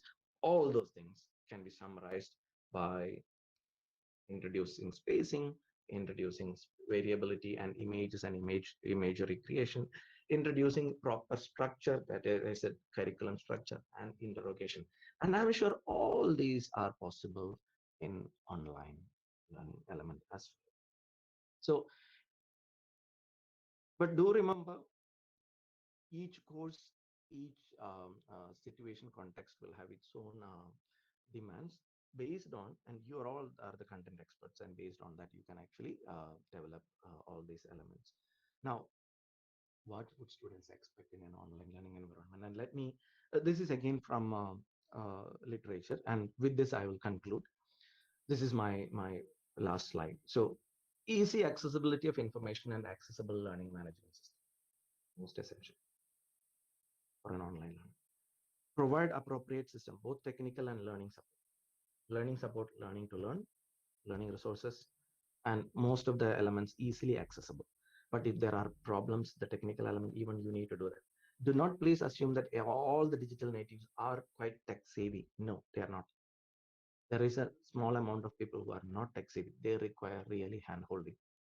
Like they will behave like digital immigrants, and provide engaging and entertaining learning activities, provide communication option and extensive communication option, provide visually rich materials and activities, and provide more autonomy on learning, more self-determined learning. Believe in your learner because they have the ability to create and develop. If they have the ability to create and develop, and that itself will make them learn, and that itself will help them to be the next generation learner who needs to actually continuously learn, as any of us continuously learn, evolve, change, adapt, learn, evolve, adapt, change, and just continue. Thank you so much for your patient, all of you, your patient listening, and thank you so much for the opportunity. And that's all from my side. Thank you, Dr. Vinod. Anyone has any questions? They can unmute and ask, or you can put it in the chat box. Can I make a comment? Yes, please, sir. Thank you very much, Vinod. You brought out the necessity and the usefulness of Utagoji. I was wondering, I have read about Utagoji quite a lot, and I even wrote a sort of review article. I was wondering, where is Utagoji useful? Because you say self-determined learning. Where is it useful? And today I got some information from you, and I must thank you very much. And overall, your presentation was excellent. I have a few points because always we say that the teaching must be student-centric. And I think your way of putting it today, particularly taking help from Hutagoji, was very useful. And what do you think in the context? I'm not sure whether you'll be able to answer this because you didn't teach any Indian students while you were in Manipal. Yes, that's true, sir. Malaysian students probably will accept, will grab it. But I'm not sure whether Indian students will be able to take it at all. About Hutagoji, sir, especially? Hutagoji, particularly the application of Hutagoji. How do you think my humble opinion is yeah. Our students are really, especially Indian students, are really capable students. Yeah, I know that. And they, basically, Hutagoji will a certain amount we will leave it to them to learn, but the self-determination aspect is about content creation and what they are learning, to what extent they are learning. So the the main problem, I will say, it is not about whether Malaysia or India. Its main problem is the way we learn in our primary education and move into the higher education. The primary education and the primary and secondary education mostly are teacher-centered, and they look up to the teacher. Now, when they are coming into adult education, I mean, suddenly we are saying about Hyutagoji done. Because they are suddenly thinking like, oh, the teachers does not want to teach, they want us to learn. So probably especially in the senior clerkships, definitely it is quite possible, sir. And I believe our Indian students are really smart enough to actually understand the importance of it. But please do, we have to tell them why we are doing it. Especially, I just state one thing. If only one brain is sitting and working, it's not useful enough. I have 10 brains working together. That will provide much better content than what I am creating. Simple logic. Thank you very much. Thank you, Dr. Vinod. Thank you, Raghuveer sir. Now, I would like to thank Dr. Ashwini Dutt as well. Dr. Ashwini Dutt is with us, our associate dean. Yeah. So thank you, and I request the participant to write a mail and a feedback. Anyway, we are capturing the feedback. So if you want to know anything more, you can please write to us, and we'll communicate. And you can directly write and call Dr. Vinod as well. So thank you so much. We'll move on to the next session now by Dr. Kurchia. I invite Dr. Vinita to introduce Dr. Kurchia.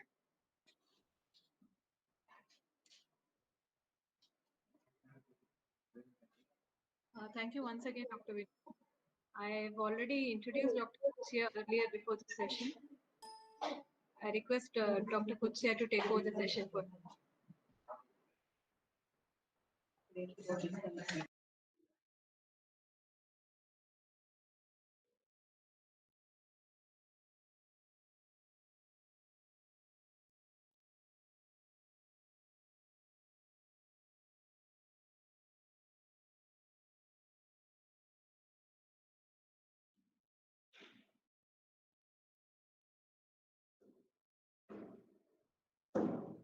Come on, Kutsia, where are you?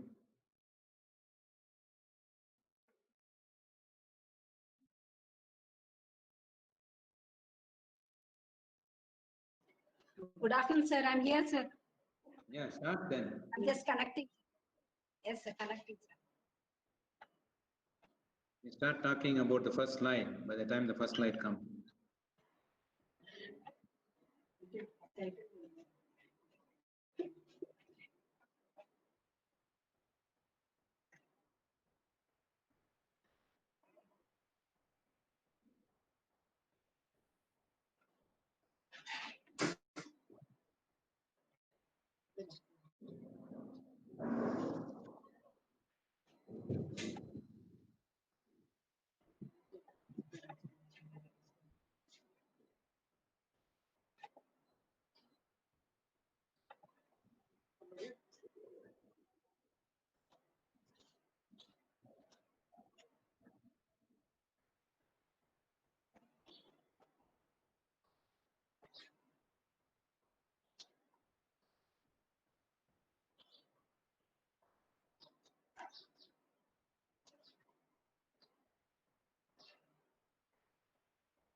इधर open करना ये open करो वापस इधर कर दीजिए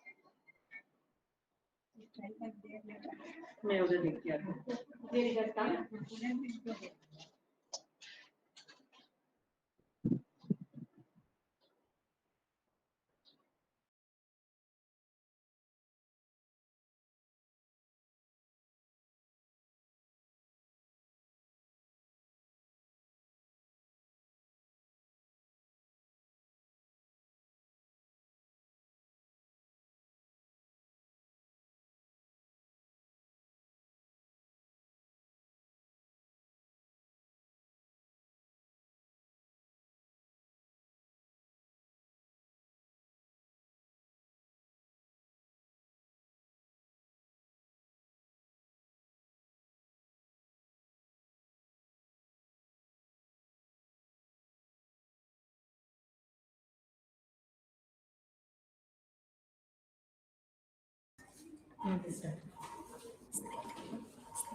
Good afternoon, everyone. Am I audible?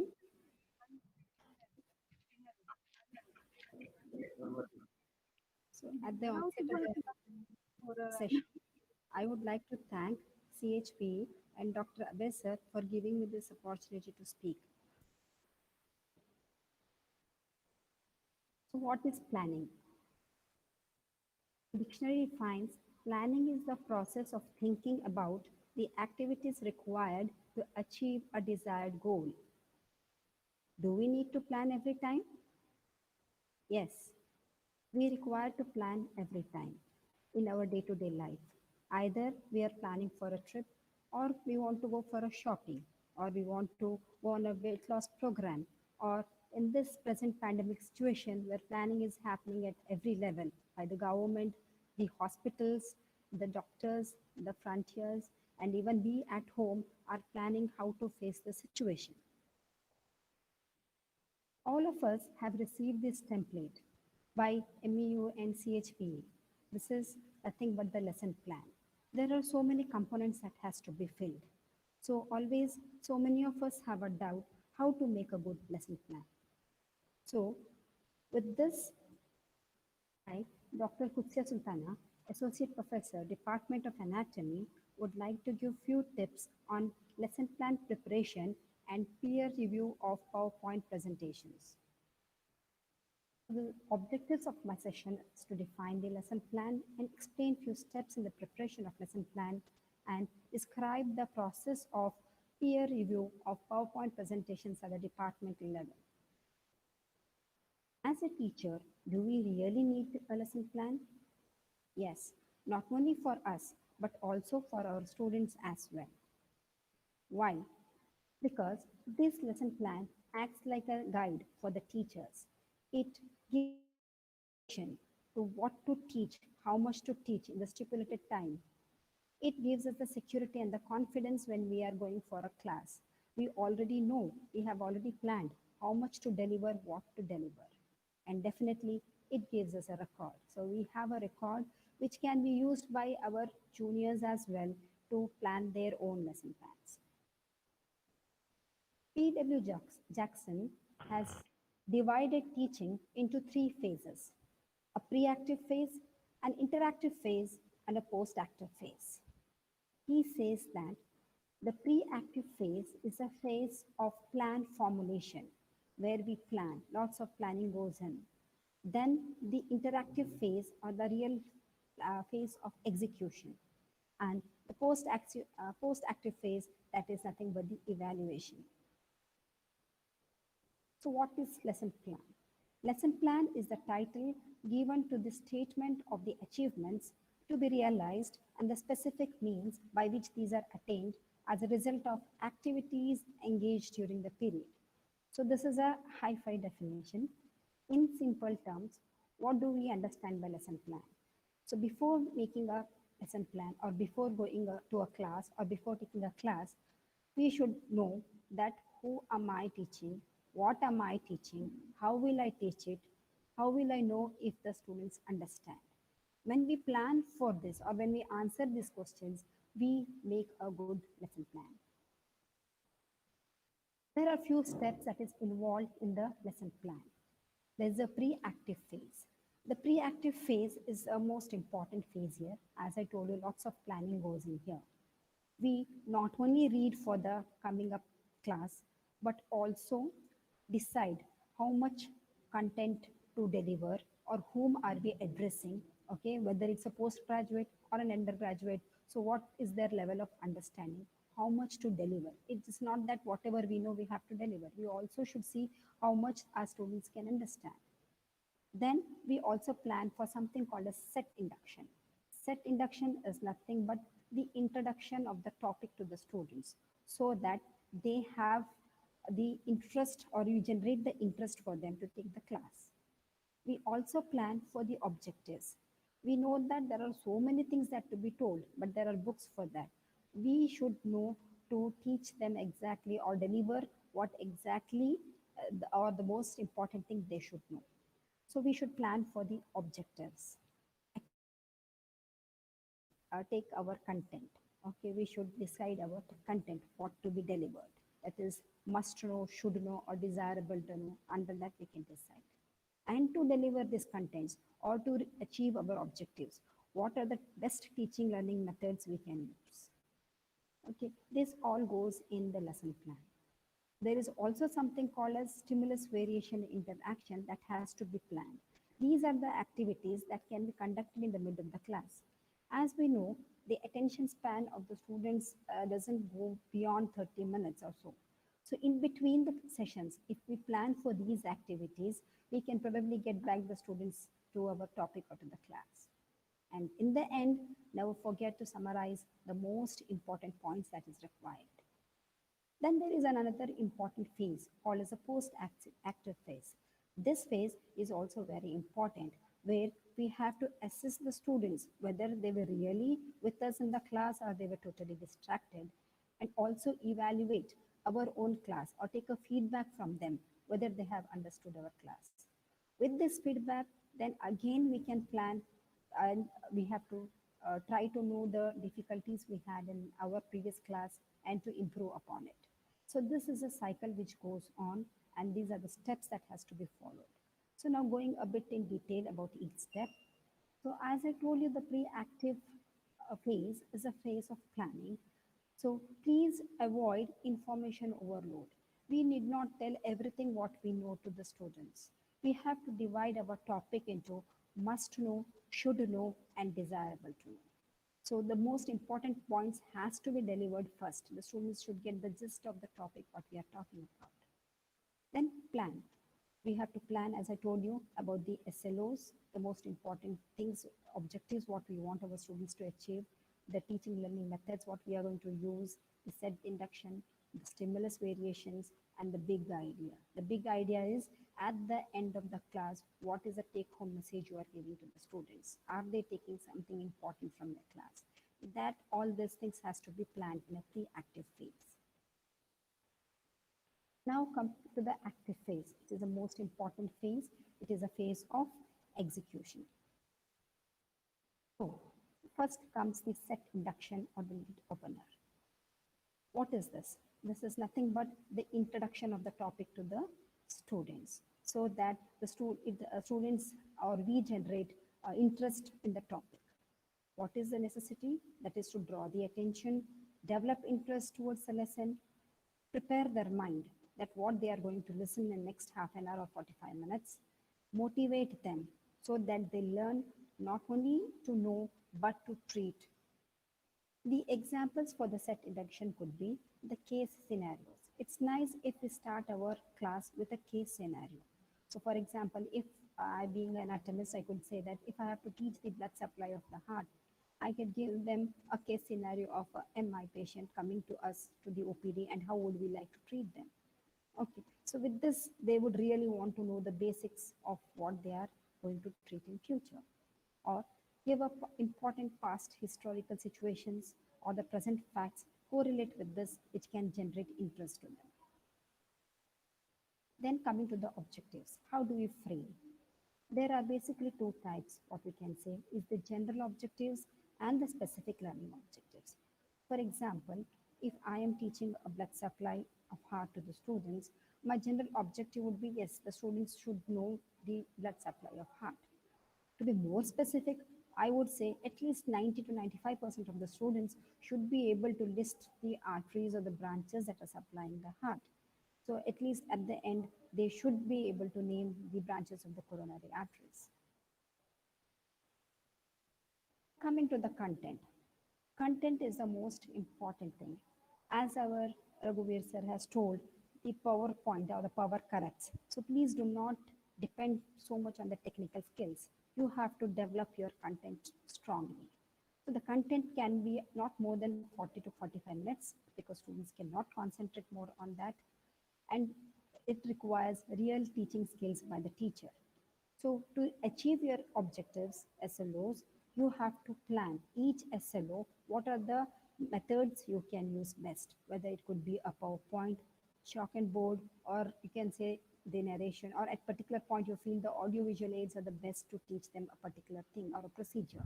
The handouts, or the demonstrations in the practical class with the checklist so that you sure that they understand everything, every step. So it's better to divide our content into three parts: the head, body, and tail. So in that head component, you can just basically give an introduction and talk about the objective. The body, which is being the more important, you have to explain the concept, what you are going to teach throughout your class, and can be make it an interactive class. The tail is the end part where you summarize the whole concept, what you have taught them. You can assess them by asking some small questions and evaluate your own class, which is a feedback, which is a very important part for us to improve, for the teachers also to improve. So why should we plan for the interaction? What is the stimulus variation? Studies have shown that a class with a student activity in between has more attention span by the students till the end than the class which goes without any student activity. So it's very important for us to uh, try to keep a small student activity in between the class, plan for a student activity. Why is that, or how can we do it? This is definitely to sustain attention by the students. We can just do this with the following things: a small movements or gestures. You not stand next to the podium or next to the board, just start moving. Then suddenly students will be aware the teachers are just among them. Change in the voice, modulation of the voice, or suddenly pause so that you can draw their attention back. And always focus on the big idea. Just tell them what's the most important point they should know from this class. Changing the interaction style or oral visual switching. Just try to stare or look directly face to face to the students so that they know that teachers are looking at them and they need to concentrate. Johnston and Cooper in 1997 coined the term think, pair, and share to make the class more interactive. So what is this think, pair, and share? He said that in every class, for few seconds, we can ask some questions to the students and give some time, few seconds to think individually, few seconds to discuss with their partners or the friends sitting nearby, and few seconds to share it with the whole class. So this will bring back the whole class to the topic, prevents the distraction. What are the things we can do? Correct the error. Okay, so immediately what you can do is do an error, intentional error, and just ask the student to tell whether it is right or wrong. For example, you can just ask, in a class of heart, do the carotid arteries supply heart? Then the students definitely say, no, these are not the carotids, it are the coronaries that supply the heart. So you will get back the attention of the student to the class. Or support a statement. Give them a statement and say, ask them to justify that. Ask them whether what they are talking is right or wrong. Or rearrange the steps. If you are taking a practical class where you are explaining a procedure, you just rearrange the steps, mix them up, and ask the students to rearrange. So this keeps them more alert. Or ask them to paraphrase the idea. You may be giving some definitions, and then you can ask them to explain them in their own words, rephrase or paraphrase them in their own words. So these are the few things which we can do, or the activities which we can conduct in the classroom to get back the students. At the end, do not forget to summarize the big idea. That is the most important objective, what you want your students to know or take from your class. Then comes the post-active phase. The post-active phase is equally important than like the interactive phase.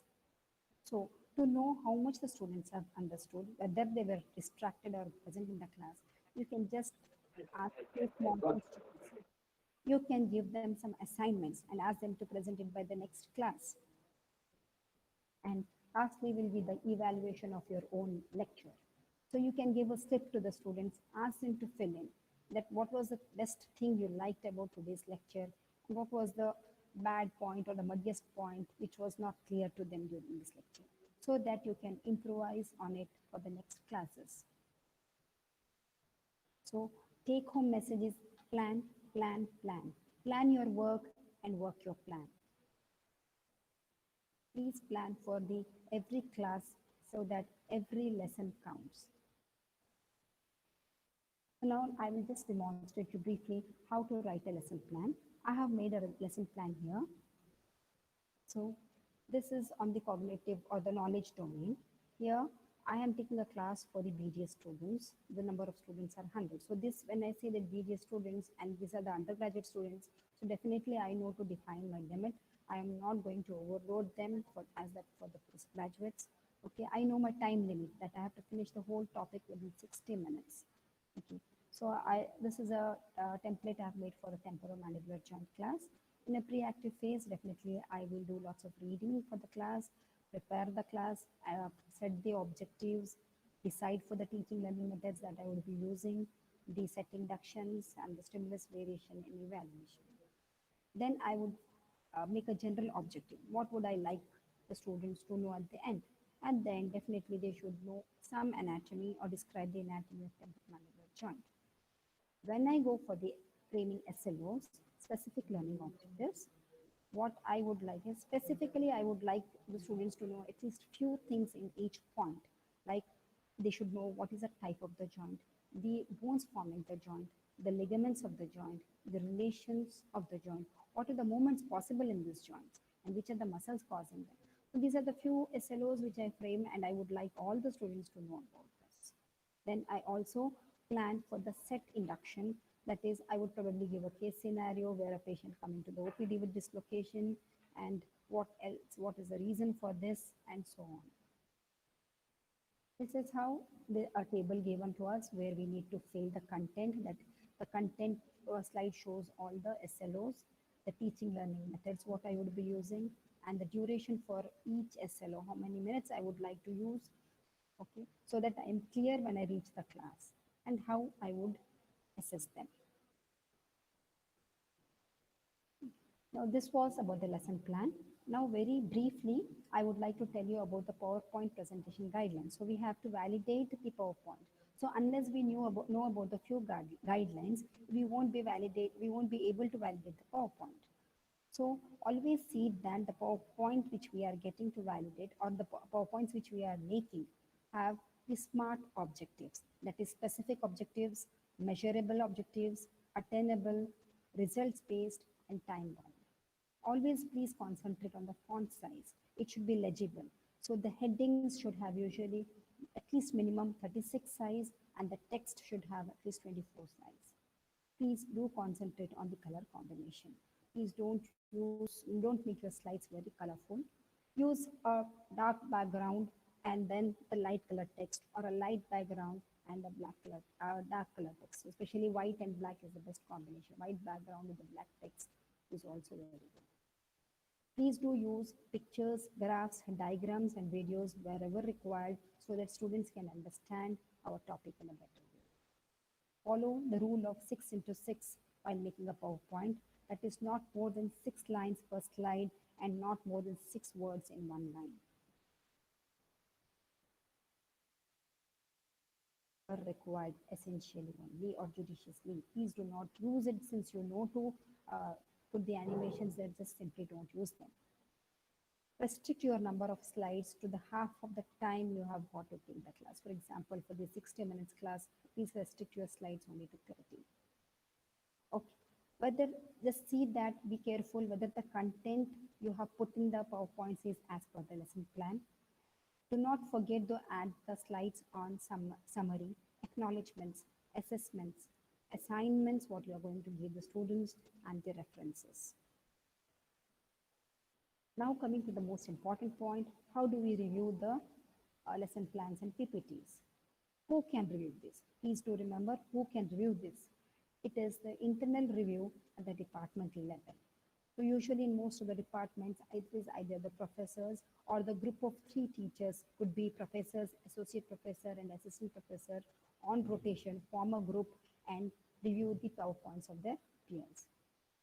Definitely you have to externally review this in board of studies too. What do we review? Whether the lesson plan content is as per the curriculum. This is most important. that we have to cover all the topics what is being told in the curriculum, and whether the PPT is made as per the lesson plan. It's not like you have given some lesson plan and your PPT has some other content. No, please verify whether the PPT is as per the lesson plan. Documentation is most important of all, as we know that we need to have a documentation for NAC purposes too. So please submit monthly all your e-learning reports to the principal. File the lesson plan in a you can say box file, where you can take the printouts of all the lesson plans, keep it there along with an index. So the index tells that who has validated, okay, and when was this class taken, what was the topic. So keep an index as well as underneath the printouts of the lesson plan. Specify in the PPT that it is peer reviewed. Do not forget to upload the PPTs on Engage. You can also make use of Engage for assessment and assignments. And please do take periodic feedback to improvise ourselves. To summarize, preparation of lesson plan for lecture. Every lecture is very important, which will guide us to take a crisp and a clear class to the students. Peer review of PPTs is very important. Documentation and uploading of the PPTs in Engage should be done, and submission of the report should be, or the plan should be given it to the principal's office regularly. These are my references. My acknowledgement to Abhay sir. Thank you all. So any questions?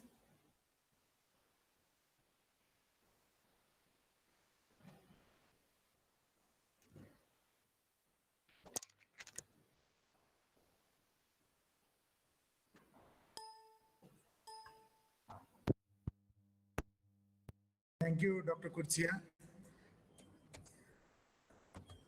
So we are at the end of the session. So any questions, comments, you can put it in the chat box or you can ask questions if there are any.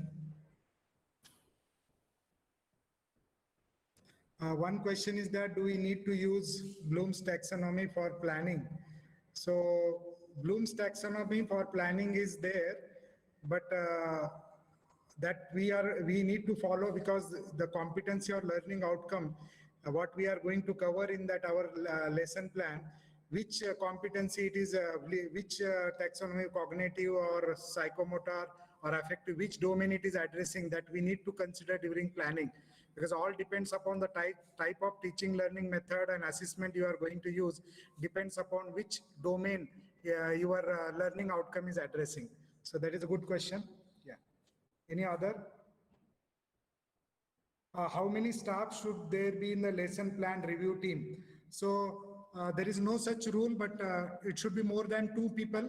Our experience of having 3 people in a senior, mid-level and junior category, we can even involve postgraduates in that.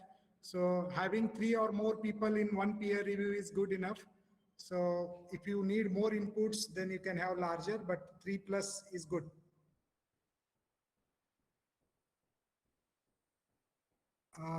There is one question about what is WARK, W-A-R-K. What is this? Can you expand? Yeah. Visual, auditory, and kinesthetic. Okay, it is a short form. Okay. So, Matt, you want to say that? Okay. Okay, thank you for your positive feedback. Yeah. Visual, auditory. Reading and kinesthetic. You want to say on that? Yeah, just a minute.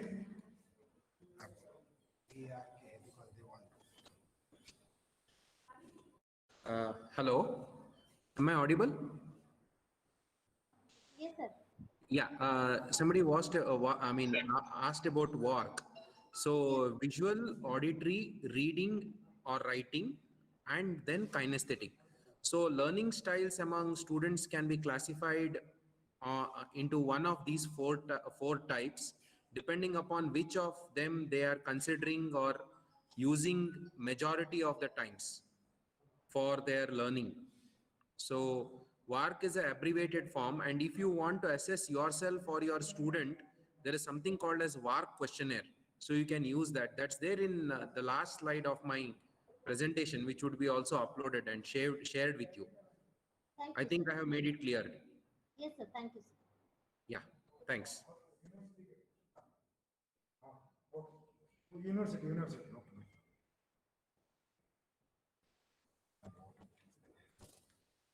So thank you for the questions. And I would like to thank the management and Pro Vice Chancellor, Sir, Dr. Raghuveer, Sir, for giving the opening remarks and taking one important session. Thank you, sir. I would like to thank Registrar, Sir, Somayaji, Vice Chancellor, Sir, Dr. M. Vijay Kumar.